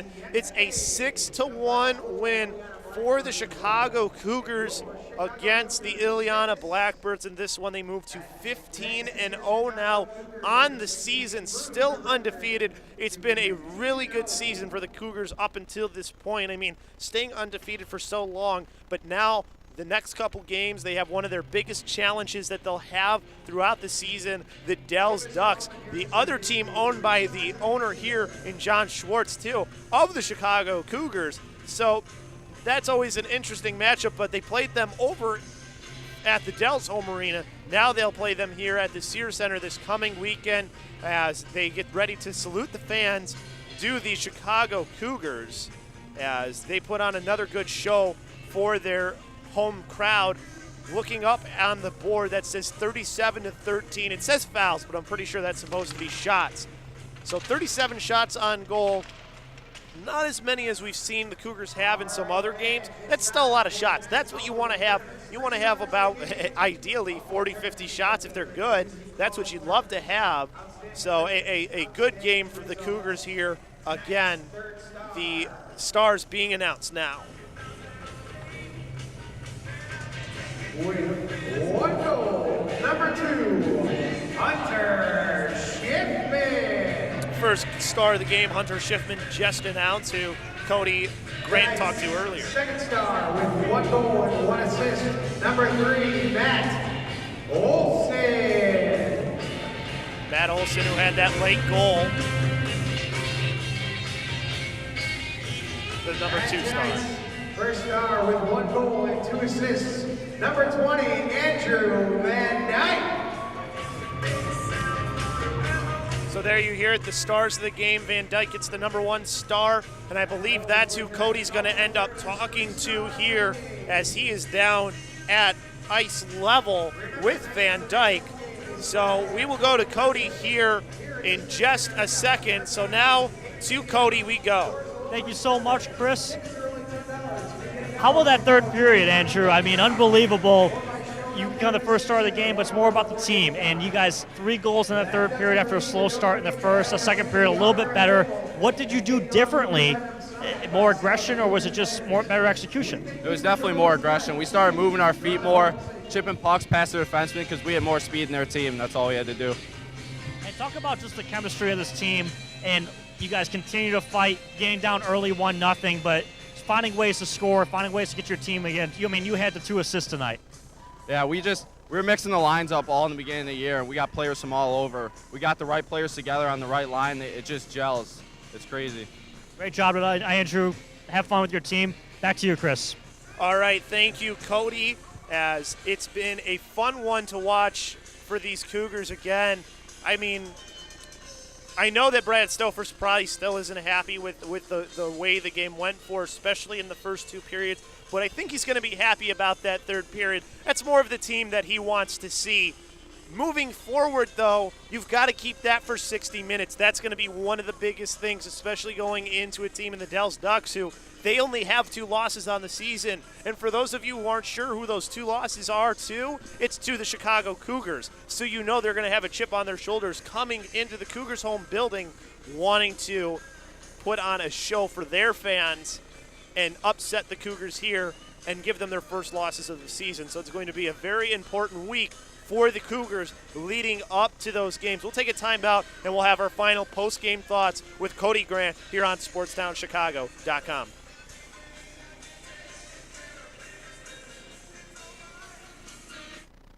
And I have a question for you. Do you think you have what it takes to work in TV or radio? If you do, then check this out. The Illinois Center for Broadcasting is where you get hands-on experience and behind-the-scenes training from the industry's top professionals. The Illinois Center for Broadcasting gave me the tools for a career in radio, and they could do the same for you. For more information, go to beonair.com/career. Classes are just 3 days a week, so enroll now at beonair.com/career.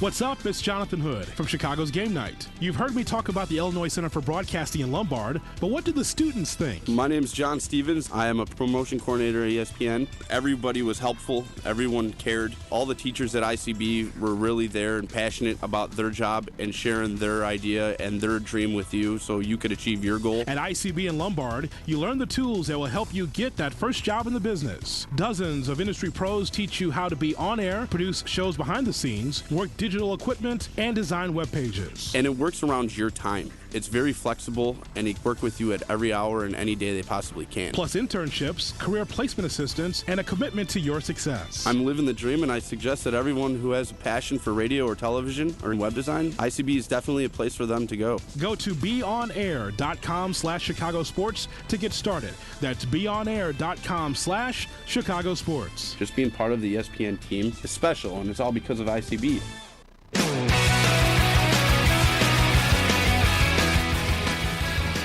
6-1 the win for the Chicago Cougars here on SportsTownChicago.com. Chris Labasco, Cody Grant here with the post-game show here at the Sears Center Arena in Hoffman Estates, Illinois. Cody, 6-1, but it started off really slow for the Cougars. The first 2 periods, not what Brad Stofers wants to see. 3rd period, I think, is, but he needs that for 3 periods, especially with a team that's lost only twice to the Cougars and the Dells Ducks, who are looking for revenge. Yeah, Dells Ducks coming up this weekend, but looking at this game, looking at these past 2 games with Illiana, this game obviously at home, the one on Friday on the road.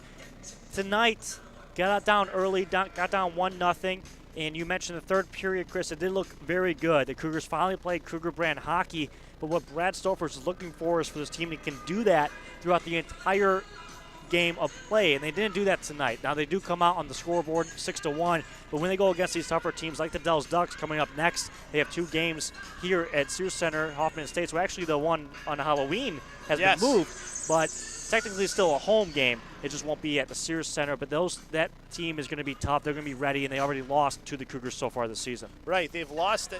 Their only loss is a very good team, also owned by the Cougars owner, John Schwartz, is another thing to point out as well. And that's an interesting kind of dynamic there. Is the owner is really a win-win for him. I mean, Cougars win, Dells Ducks wins, I win, pretty much. But he wins either way. It should be a fun hockey game, and obviously the 2 best teams in this league, the USPHL Midwestern Hockey League. So it's going to be a lot of fun. It's going to be back and forth dynamic, but the Cougars do own 2 victories over them, so they do have the upper hand. And pretty good wins over them, too. Definitely. I mean, it didn't start out that way. The Cougars, as we've seen the trend be, the third period, they just get stronger, which is so weird to see. You know, we mentioned that all game long, Chris. It's crazy. Just this team, they didn't. The first period team was not the same team we saw in the third period, by no measure. I think part of it is, too, they adjust to whatever the other team is doing to them really well. Yeah, and you mentioned the forecheck was a lot different, something the Cougars have not seen. They were able to adjust, as you just said, and find a way to beat it. And that third period, I mean, you all saw it, 3 goals, and really attacked hard. Yep, it was a good game for the Cougars, though. Next game's against the Dells Ducks. Be sure to tune in tomorrow. We'll have special guests from the Chicago Cougars on Chicago Cougars All Access. But that'll do it here for us on SportsTownChicago.com and FastHockey.com. We will see you next time. Have a good night.